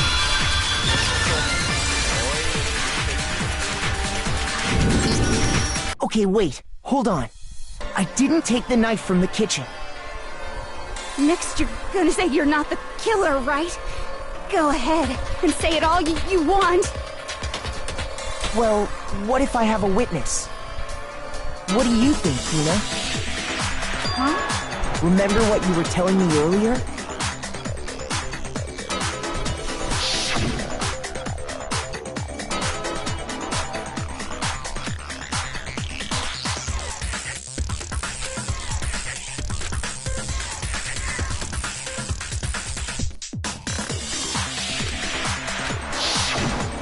just to be perfectly clear, the knife disappeared while you were in the dining hall, correct? Yeah, that's right. And at any point while you were there, did you ever see me come into the dining hall? No, I don't think so. You don't think so? No, he definitely wasn't there.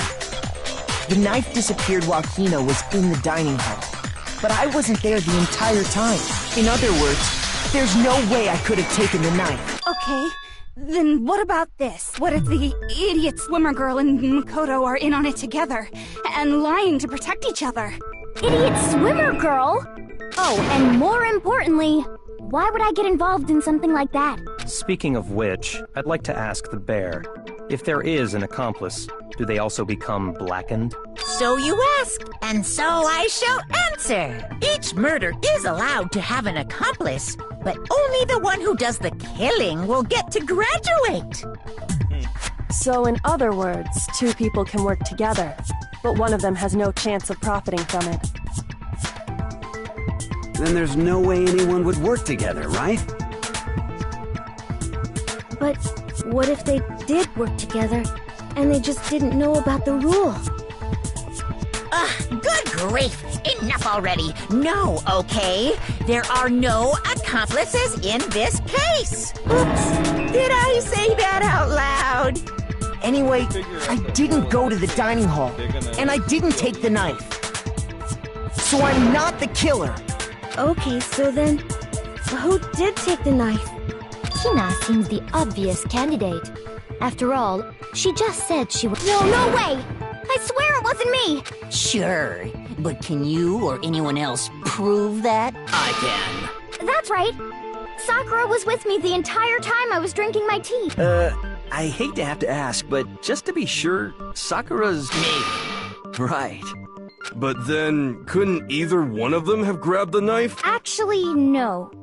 Because, well... Just spit it out already. I stayed in Hina's room last night. I got so scared thanks to those creepy videos. I wasn't really thinking, I just asked her to stay over. Which means we have airtight alibis. You stayed over? Doesn't that violate one of the school regulations? We're not allowed to sleep anywhere but the dorms. But it doesn't say we have to stay in our assigned room, so I don't think that's a problem. It is a problem! A boy and a girl spending the night together? It's unwholesome! But I'm a girl. You are? Oh my gosh, I'm so sorry! But if it wasn't either of you, then what other possibility is there? Actually, there is one other possibility. Oh, yeah, that's true! One other person did come to the dining hall while we were there. Why didn't you say so in the first place? Well, because they're not here anymore. Sayaka. She's the one who came to the dining hall. And then later, she wound up dead.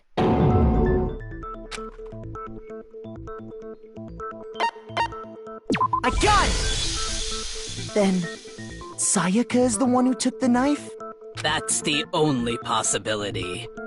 And thinking back on it, she was acting kind of unusual.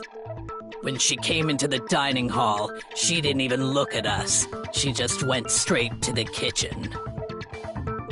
As she left, she said she just wanted a drink of water. But most likely... The person who took the knife was the victim herself.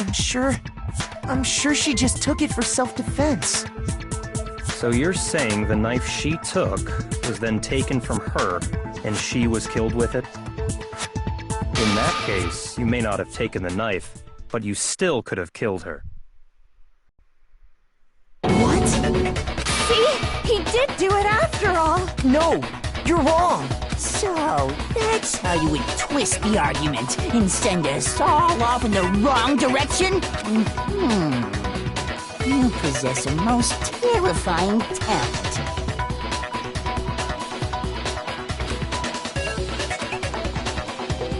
Hold on.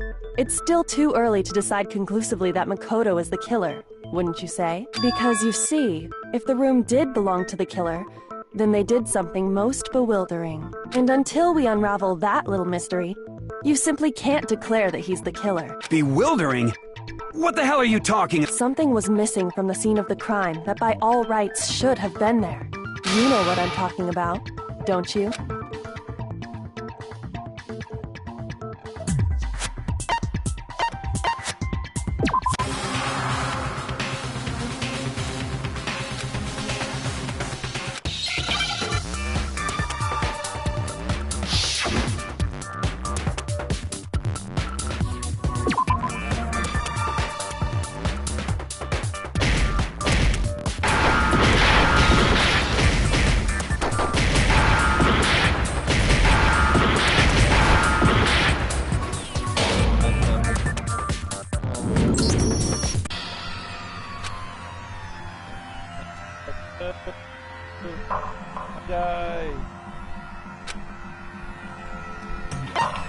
I refuse to give up yet! Let's try again.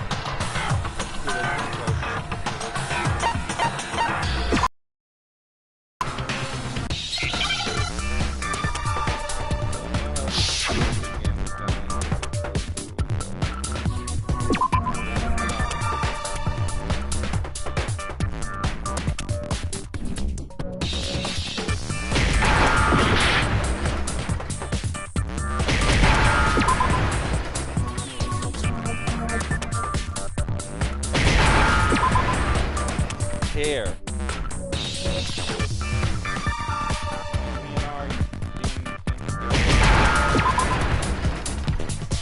Now I understand!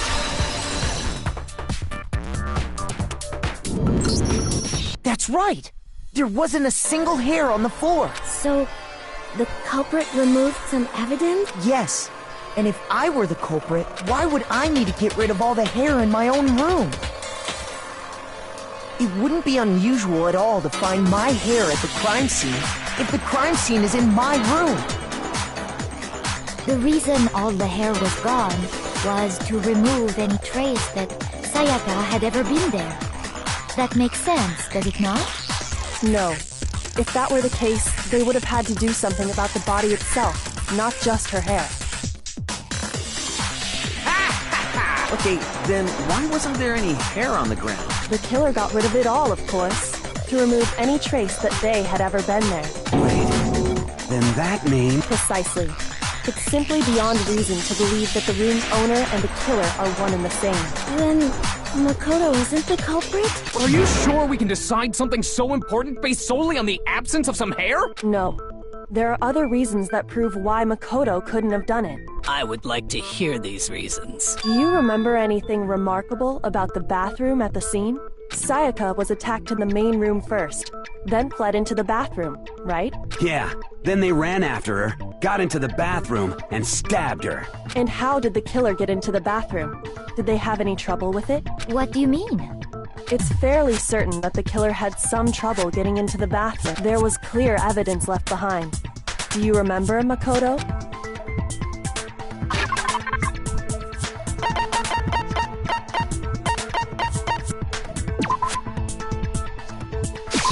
I got it! Evidence that the killer had trouble getting into the bathroom. You're talking about the doorknob, right? Huh? The doorknob? What doorknob? The doorknob for my bathroom. It was completely broken. See how the top part was unscrewed? And the doorknob's about ready to fall off? Oh yeah, true. But what does it mean? In trying to bypass the lock, they ended up nearly removing the entire doorknob. This is another most bewildering act for the room's owner. It proves Makoto is beyond suspicion. So what? You're saying he wouldn't break the door in his own room? But if the only choice you have is to break it, you break it. There's nothing bewildering about it. You still don't see? Okay then, let's take another look at how the incident unfolded. Hopefully that will help you understand.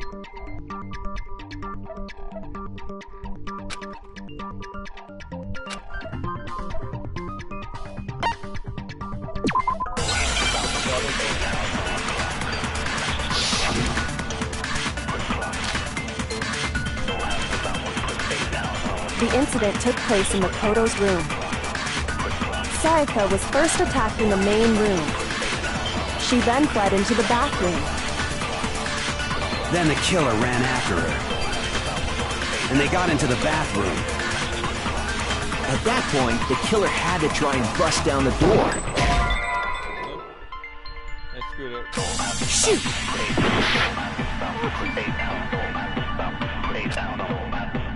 The incident took place in Makoto's room. Sayaka was first attacked in the main room. She then fled into the bathroom. Then the killer ran after her. And they got into the bathroom.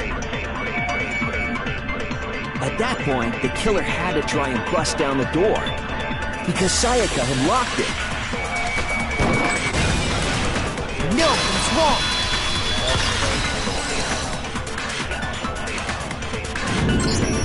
The reason my bathroom didn't open wasn't because it was locked. After all, the girls' rooms are the only ones with walk-in bathrooms, right? Yes. Now... Then why didn't your bathroom door open? Because it was stuck. Huh? What are you talking about? My bathroom door doesn't fit in the frame quite right.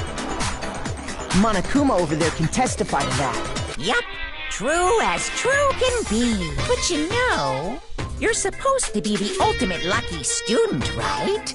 But to have such a cruddy door. So the reason the door didn't open was just because it was stuck. But the killer didn't know that and assumed it was locked. So they tore apart the doorknob to get in. Okay, but then why would the killer even think the door was locked in the first place? Everyone should have known you can't lock any of the boys' bathrooms. The killer could easily make that mistake, thanks to one important detail about the scene of the crime. That is.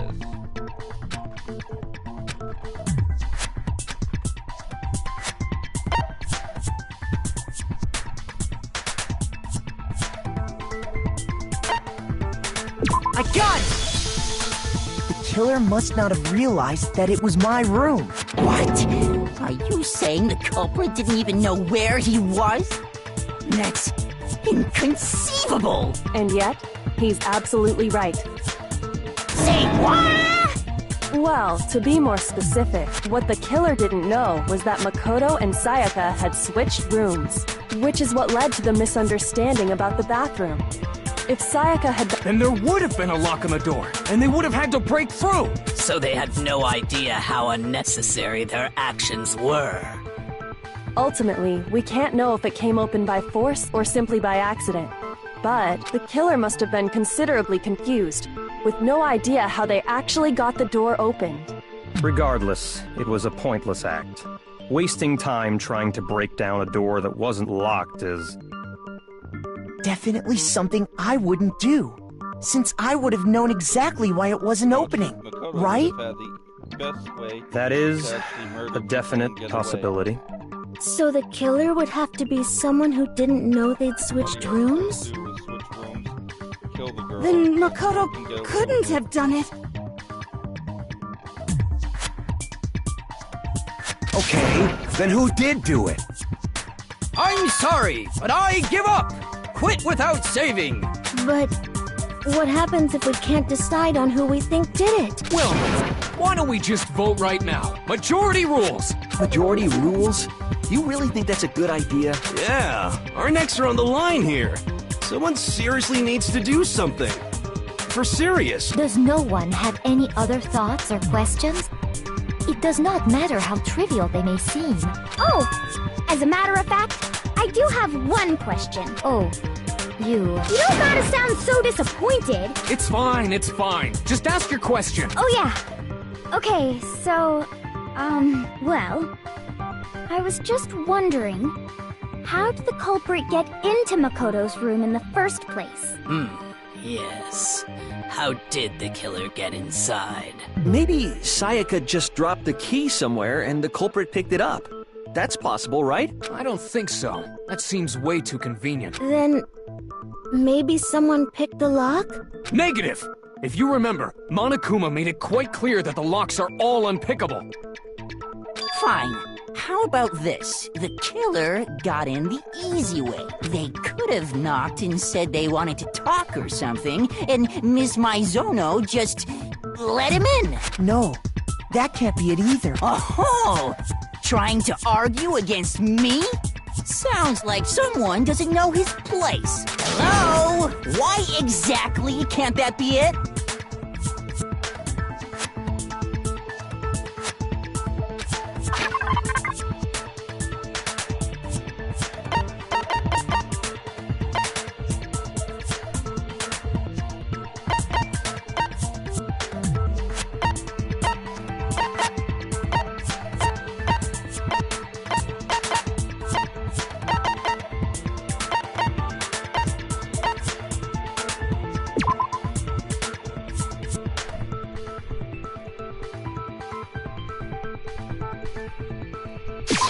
I got it! Because Sayaka was already scared, remember? That's why she asked me to switch rooms in the first place.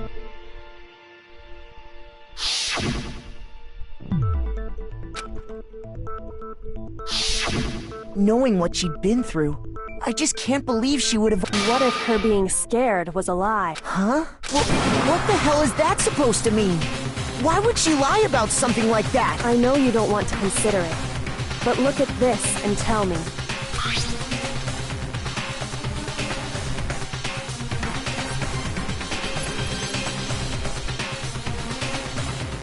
I found a notepad during my search, and I shaded in the top and these are the words that appeared. Oh man! I've totally seen people do that on Detective Ship. When you write, it can leave an imprint. Sketch over the next sheet of paper, and you can see the words. When I saw that, I was like, holy crap! I better make sure I rip the paper out before I use it from now on. It's a pretty old-fashioned technique, but even the classics can be surprisingly useful sometimes. Oh, and I should also mention, I found the notepad on the desk in Makoto's room. Huh? Which means only someone who had been in Makoto's room before... Then either it was Makoto who lived there, or Sayaka who switched rooms for a single night. So, Makoto, did you write this? No, I didn't. But... Of course you didn't. Because the note also bears a perfectly legible signature. Sayaka's signature.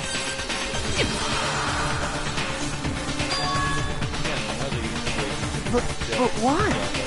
Why would she write that? The note was likely her way of getting in touch with a certain someone. She must have slid it under their door to let them know she wanted to meet with them in secret. But hopefully it's getting a little more interesting.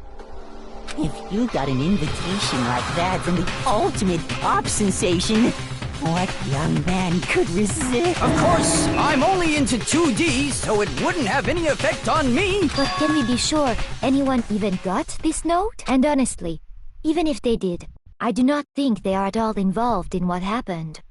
Huh? What makes you say that? Would you like to hear what I have to say? Very well then.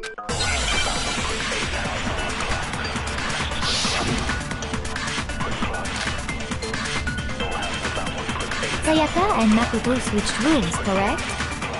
But in the note, the place they were asked to come to, it specifically says, my room. I see. So if someone read that note, then they would have gone to Sayaka's room.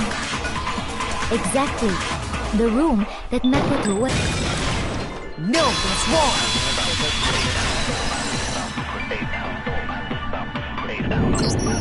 The nameplates on Mai and Sayaka's rooms got switched. They got switched? That's right. The nameplates got switched, just like the rooms themselves. As a result, the nameplate on Sayaka's room actually had Makoto's name. And the nameplate on Makoto's room had Sayaka's. So what you're saying is, the room Sayaka was staying in was actually marked as her room. Then, if someone did do what the note said, they would end up at Makoto's room where Sayaka was. Plus, their rooms are right next to each other, so switching the nameplates would be no problem. And the one who switched the names was... Well, of course it wasn't you, right, Makoto? Right. Okay, then who did it? I got it! Me and Sayaka were the only ones who ever knew about us switching rooms, so the only other person besides me who would even know to switch the nameplates was Sayaka. You can also infer as much from her note.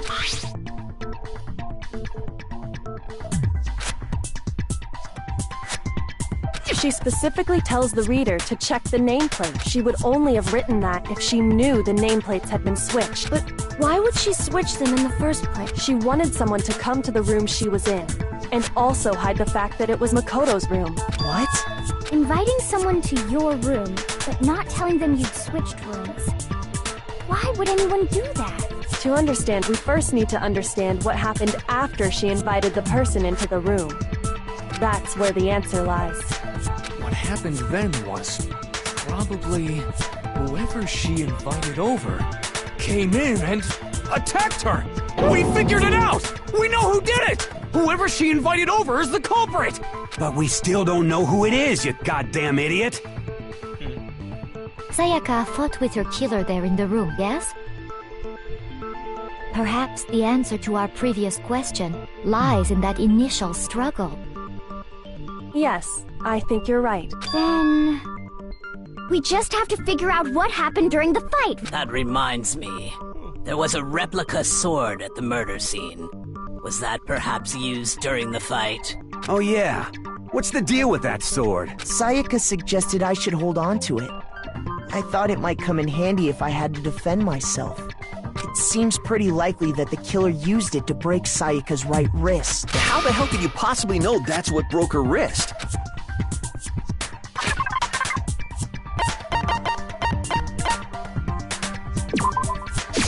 I got it! All you have to do is take a good look at her broken wrist, and it should become pretty clear. Right there where her wrist is all swollen. There's something glittery there. See? Is that gold? It sure is. Specifically, the gold coating from the replica sword. You barely have to touch that stuff, and it'll stick right to you. And there's some on her wrist because... I got it! Because sword, right there on her wrist! I see. And so the truth draws ever closer. All right, then it's about time to solve this mystery.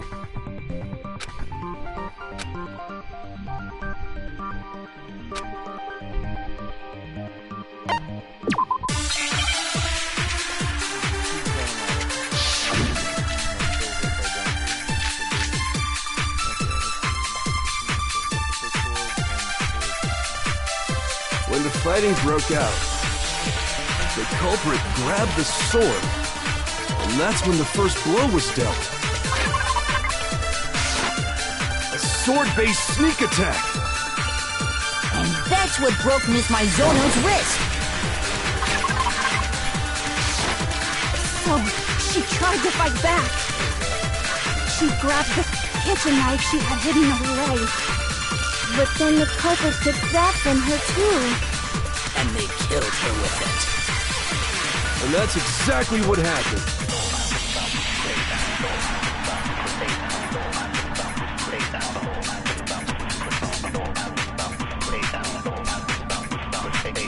When the fighting broke out, the culprit grabbed the sword, and that's when the first blow was dealt. A sword-based sneak attack! Shoot! When the fighting broke out, the culprit grabbed the sword, and that's when the first blow was dealt. A sword-based sneak attack! No, it's wrong!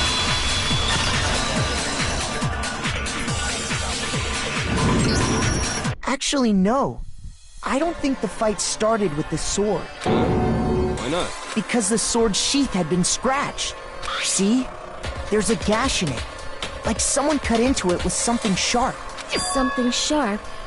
You mean like the kitchen knife? That was the only sharp thing found at the scene. Stop jumping ahead! Slow down and explain it so I get what the hell's going on. If the sword was used first, there wouldn't be any explanation for the scratch on the sheath. If you were going to attack with the sword, you'd take it out of the sheath first, right? That's true. With the sheath on, it'd be heavy and bulky and useless as shit. Okay, so how did the sheath get damaged? If they got attacked with the kitchen knife, maybe they grabbed the sword as a defensive impulse. In that situation, there wouldn't be any time to actually unsheath the sword. So you're saying the sword was initially used to defend against an attack from the knife? Which means whoever had the kitchen knife was the one who attacked first. I think I get it! So here's how it all played out. The culprit came in, found the kitchen knife hidden there somewhere. Then they took the knife and attacked Sayaka before she knew what was happening. So she grabbed the sword to defend herself. But then the culprit took that from her too. Then, after they broke her wrist with the sword, they took the knife and finished it. Sorry, but I don't think Sayaka used the sword to defend herself. What? How the hell can you not think that? Because she never held the sword at all. There's a certain part of her body that makes this clear.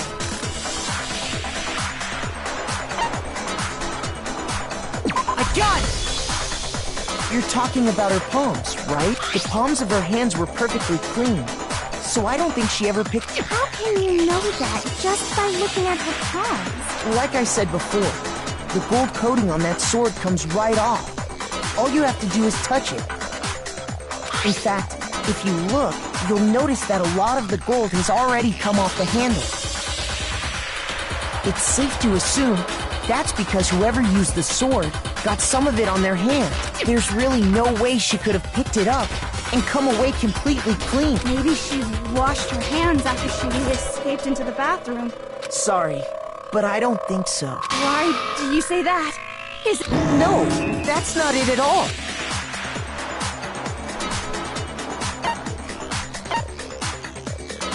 I got it! According to the Monokuma file, Sayaka's time of death was around 1:30 a.m. In other words, at nighttime.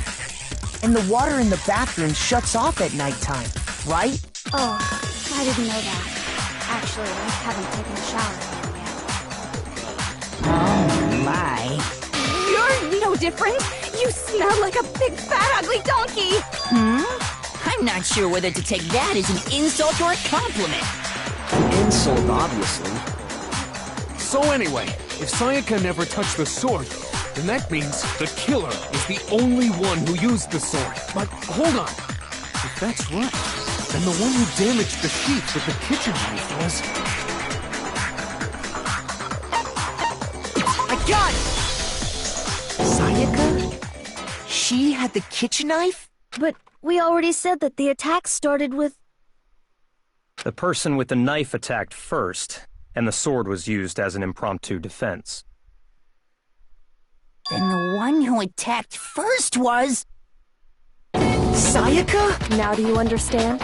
She wasn't a blameless victim in this. No, far from it. It's almost as if she'd been planning to commit a murder of her own. She took the knife from the kitchen, then invited the culprit to the room she was staying in. And if it's true that she had the kitchen knife and attacked without provocation... Indeed. These are all the actions of an assailant. Which brings up another point. Makoto, Sayaka was the one who suggested you two switch rooms, correct? Maybe the reason she wanted to switch rooms was so that she could pin the crime on you. That is a possibility, is it not? Sayaka wanted to... on me? That would also explain why she would switch the nameplates. She wanted to get whoever she had targeted to come to Makoto's room, where she was staying. And by committing the murder there, instead of her room, that would implicate Makoto. But for that to work, the target had to be lured out, while still keeping the room swap a secret.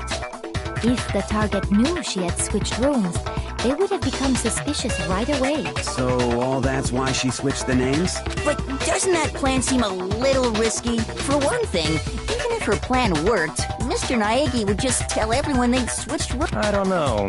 I'm not sure our soft-hearted Makoto is capable of that kind of cutthroat behavior. I'm sure Sayaka realized the same thing, which is why out of all of us, she asked him to switch rooms. Plus, she was the ultimate pop sensation, a totally forgettable kid, or a national superstar.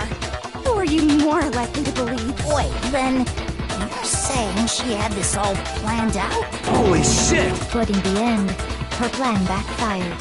She launched her attack with the knife, then found herself under attack in turn. That must be when her wrist got broken, and she was forced to drop the knife. The tables were suddenly turned on her, and she died at the hands of the one she'd planned to murder. Just hold on! That can't be true! Because... Hey! You guys have totally derailed the argument. You're being super boring right now. Come on, hurry up and decide who did it. Wouldn't it be awful if I had to punish you all just because you ran out of time? Oh yeah, we gotta decide who we think did it. Makoto, right now you just need to concentrate on figuring out the answer to this mystery. If we can't uncover who murdered Sayaka, it's over for all of us.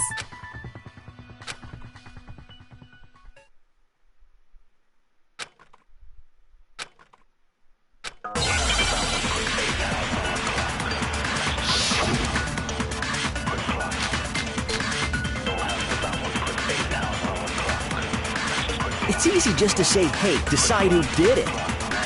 But there just aren't any more clues, right? Very well. Then let's review all the clues we've found up to this point one more time.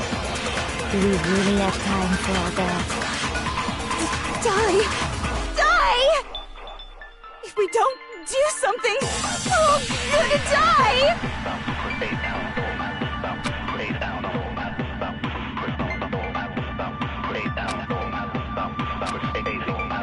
It's easy just to say, hey, decide who did it. But there just aren't any more clues, right? No, it's wrong!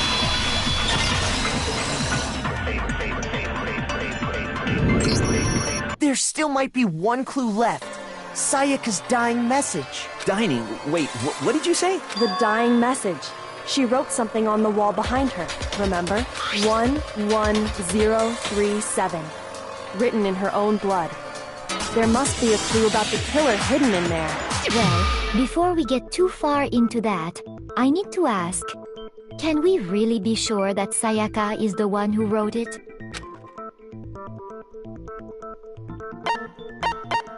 I got it! Her left index finger had blood on it. That could only be because she used that finger to write the message. I see. She broke her right wrist during the fight, so she'd have to use her left hand to write. Sure. I think we can all agree Sayaka wrote it. But still, what the heck do those numbers mean? Hey, Chihiro. You're a computer nerd or whatever, right? You should know all about numbers and shit. No, that's not... Yes, I'm a programmer, but I don't see any kind of meaning in these numbers. Of course. It's because they're not numbers. Oh! Look at the numbers, assuming they're not numbers. Don't these first two, 1-1, look less like two numbers and more like one letter? Ah, you're right. The connecting line is barely there, so I assumed it was 1-1. But looking at it now, you could also read it as an N. Whoa, you might have finally just said something worth a shit. Our little gray cells are really getting excited now.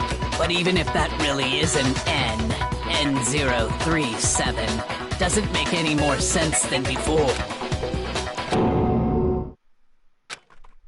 Rotate the image 180 degrees. Oh my god. Now I see. She wrote down the killer's name. Huh? You just shot past the clue part and right onto who did it. So, whose name did she write?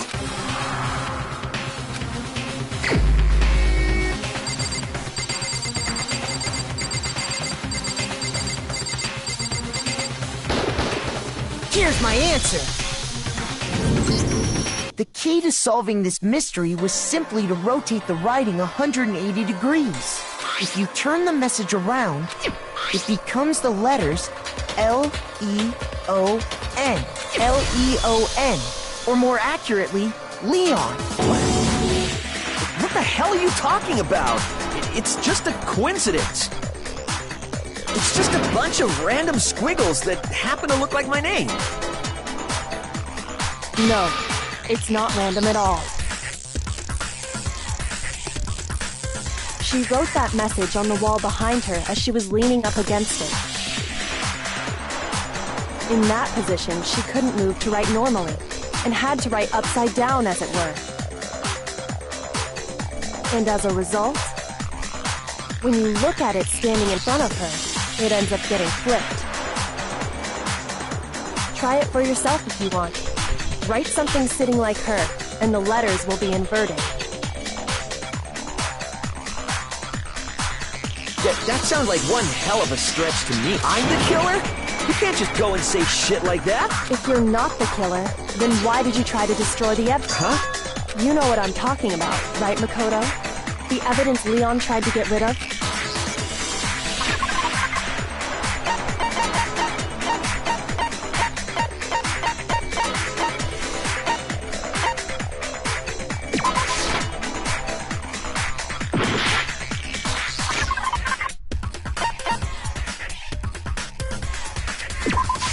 I got it! You mean the burnt shirt piece I found laying on the ground by the incinerator, right? As the killer stabbed Sayaka, they must have gotten some of her blood on them. And to dispose of the shirt covered in the victim's blood, they threw it into the incinerator. But one piece burned off and got left behind. And the killer didn't notice. If they had, they most certainly would have panicked. Isn't that right? But is one scrap of fabric enough to conclude that Leon is guilty? Yeah, I mean, Leon's not the only one wearing a white button-up. That's right! There are plenty of other people here with shirts like mine. With just that one little charred piece, there's no way you can say for sure who it belongs to. You're right. That alone isn't enough. But there are some other points that may reveal... Are you finally starting to understand? The answers to all the riddles are... Yeah.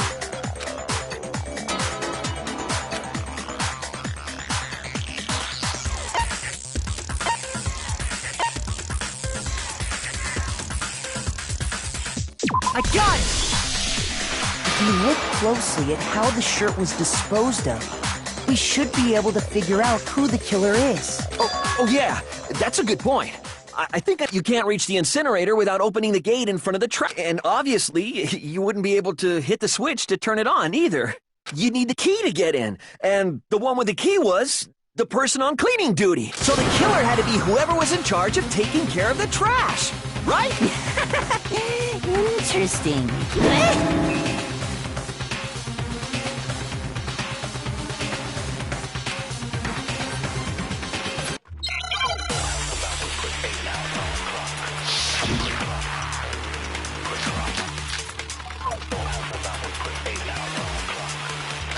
The key to the trash room. Whoever was on cleaning duty must have had it, right? So the only one who could get to the incinerator was the person in charge of the trash? And you'd have to get close to the incinerator in order to destroy the... No, it's wrong!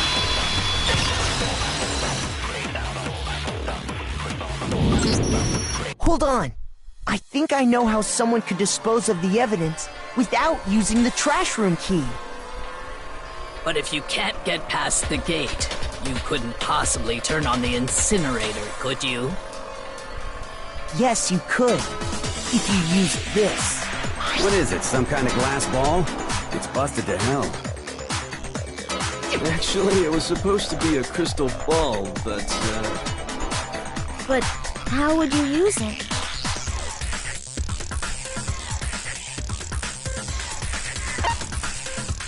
I got it! The killer simply took aim at the incinerator switch and threw the ball through a gap in the gate. All they had to do was hit that switch, and the incinerator would come to life. One through through a gap in the gate? Remember what you said before, Hifumi?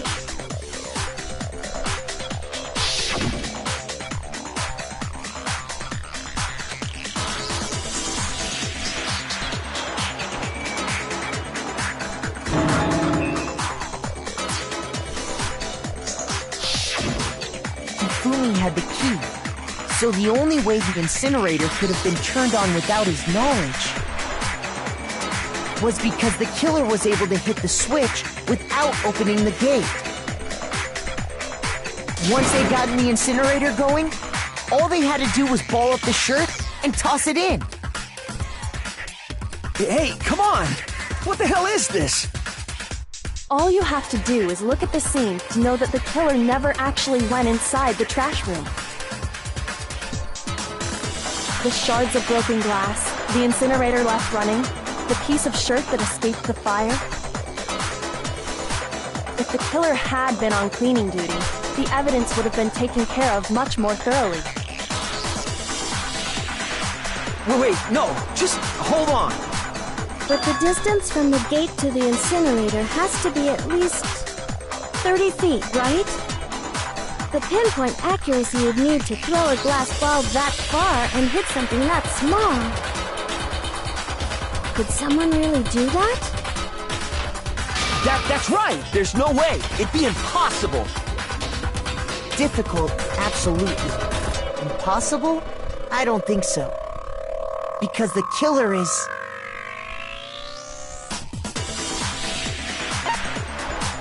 I got it! Because the killer is the ultimate baseball star. Isn't that right, Leon? Do you have any idea how stupid you sound right now? A target 30 feet away would surely be little challenge for the ultimate baseball star. You can't be serious. I'm not the killer! These goddamn shipper brains have got it all wrong, I'm telling you! You still won't admit it? Okay then. Makoto, go ahead and review the incident one more time to make his crime perfectly clear. And with that, we can end this. Listen to me! What the hell do you mean, end this? Say what you want, Leon. But all the questions have been answered, and the truth has been revealed. Now here's what happened.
Here's exactly what happened.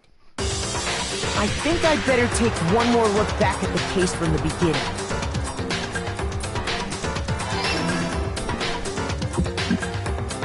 Last night, the killer went to the room Sayaka was in. In other words, my room. From what we can tell, Sayaka invited that person there intending to kill them. She attacked them with the knife she'd taken from the kitchen earlier.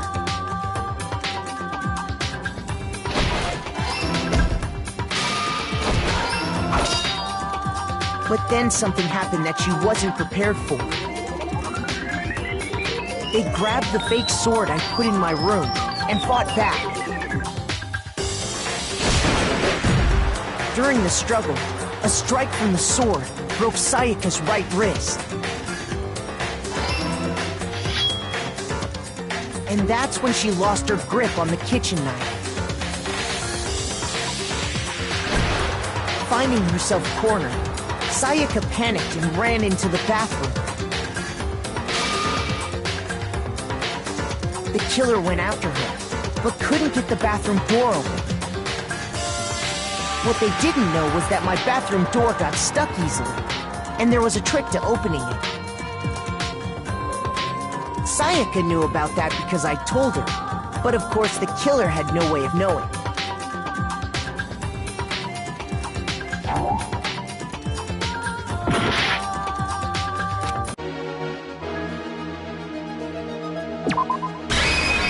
The killer is you! Finding yourself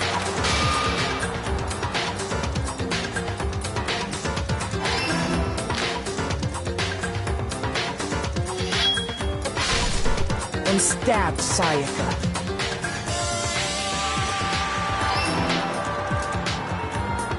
But with what strength she had remaining, Sayaka left a dying message. To keep the killer from noticing, she wrote it on the wall behind her.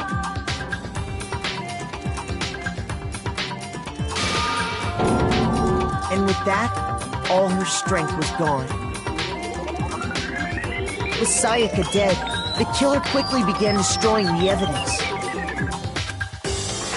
First, they took off their shirt, which was covered in their victim's blood. Then they took the lint roller in my room and cleaned up the entire area. They wanted to make sure they got rid of any trace they'd ever... Afterwards, the killer headed to the trash room to destroy their bloody shirt. They tried to burn the shirt using the incinerator there, but the trash room was blocked off by an especially sturdy gate, preventing access to the incinerator. So they came up with a plan to use Hiro's crystal ball, which he'd left in the laundry room. The killer managed to throw the ball through the gap in the gate and hit the incinerator switch. For any normal person, that'd be an impossible throw. But the killer had the confidence to take a shot, and that's because the killer was the ultimate baseball star. The crystal ball, thrown with absolute precision, hit the switch on the incinerator, which then quickly roared to life.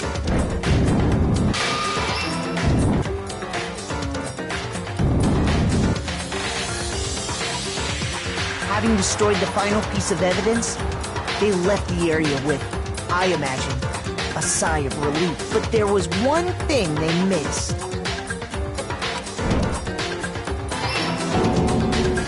Part of the shirt they'd thrown into the fire burnt away and fell out of the incinerator.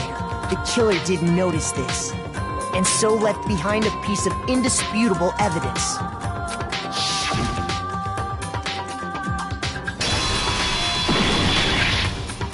Isn't that right, Leon?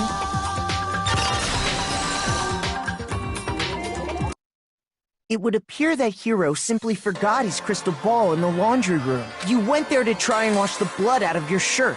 And that's where you saw it, right? Seeing the ball? You thought of a way to take care of everything.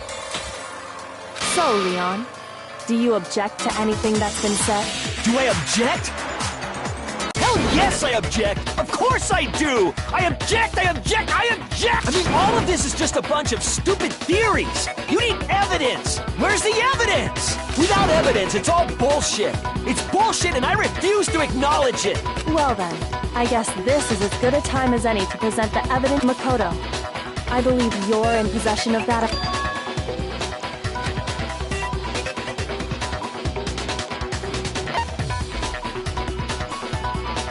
When the killer broke the bathroom doorknob, they didn't use anything from... So what did the killer...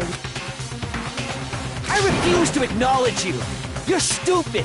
Stupid, stupid, stupid! Stupid, stupid, stupid, stupid, stupid, stupid, stupid!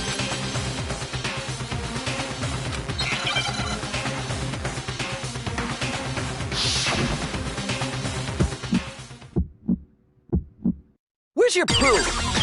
You kidding me? Not a chance! It wasn't me! Stupid! You lie! Shut up! Here's your proof! You kidding me? Not a chance! You lie! Here's your proof! You kidding me? Not a chance! It wasn't me!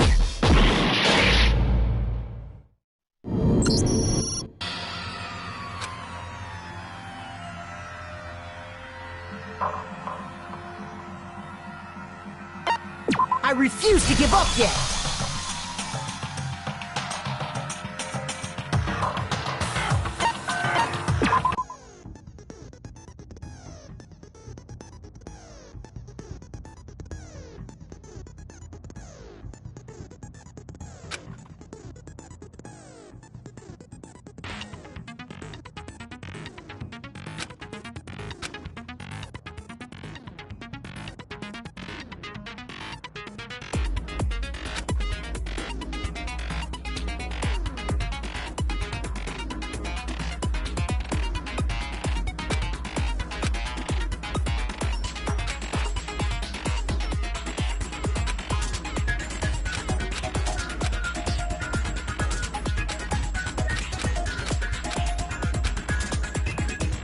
When the killer broke the...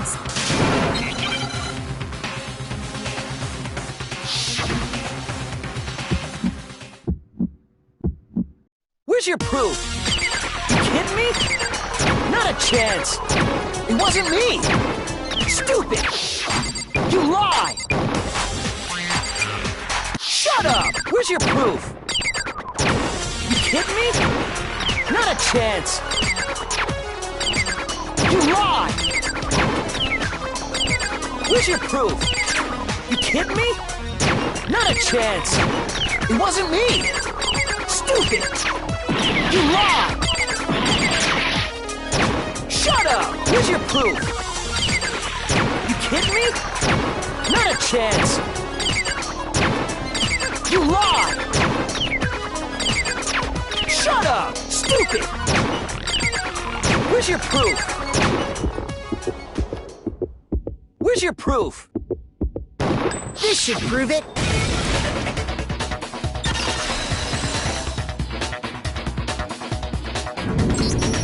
The screws on the bathroom doorknob were removed.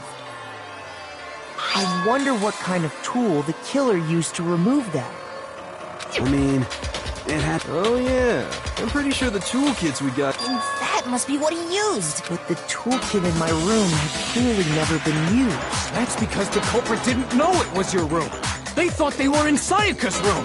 Only the boys got toolkits, so the killer naturally assumed there wouldn't be one in there. Okay, then whose toolkit did the killer use? Stupid, stupid, stupid! It had to be their very own toolkit. Stupid, stupid, stupid, stupid, stupid! Leon, would you mind showing us your toolkit? If I'm right about this, then the screwdriver will show some evidence of being used. Stupid, stupid, stupid! Huh? And if you say you used it for something else, you'll have to explain exactly when, where, and why. And let me say this right now. I lost it isn't an excuse at this point. Stupid. Stupid.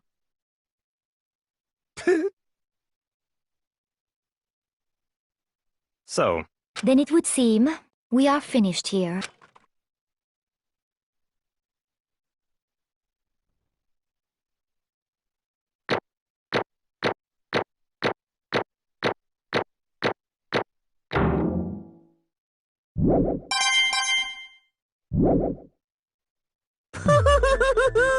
Looks like you've reached your verdict.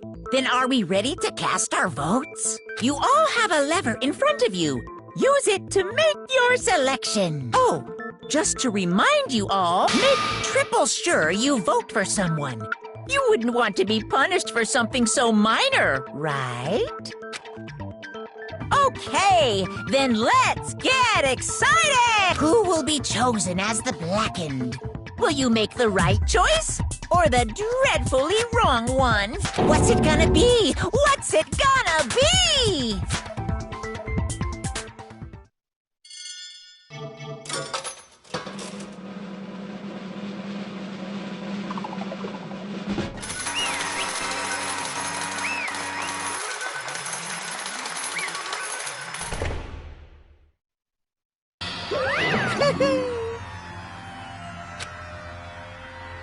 Yahoo! Huh? Hey, hold on. You son of a bitch! I didn't have it. So, that's... None of you are any different! I was just... Hey, come on!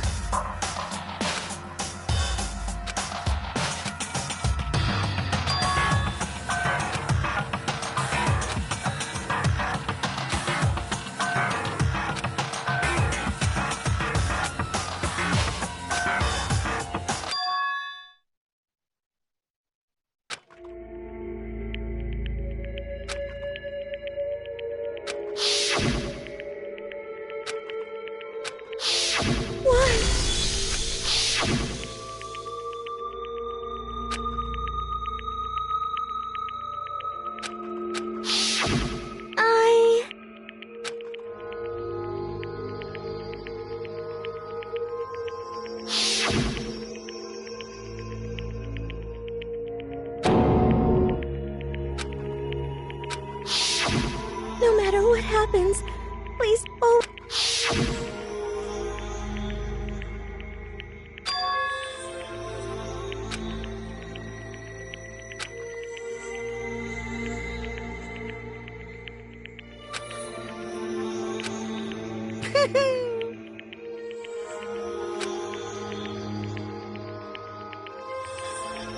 Ba-bum, ba-bum.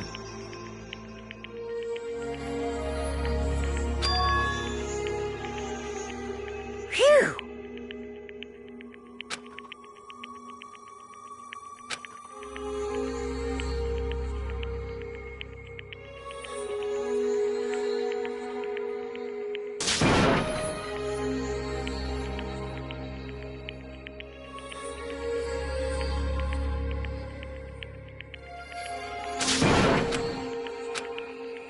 That's enough.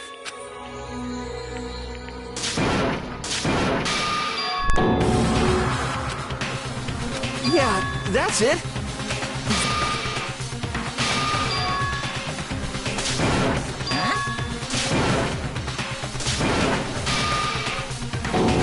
Now then, I prepared a very special punishment! No, no, no, no, no! Let's give it everything we've got! It's punishment time! No!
Makoto. Listen. It's true.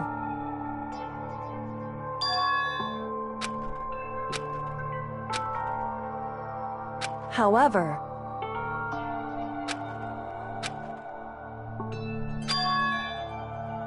so...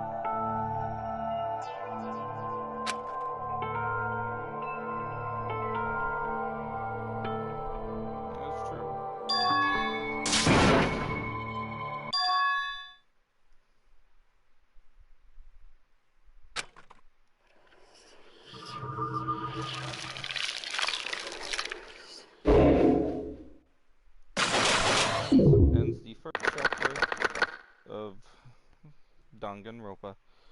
We started off with 15 characters, 4 left.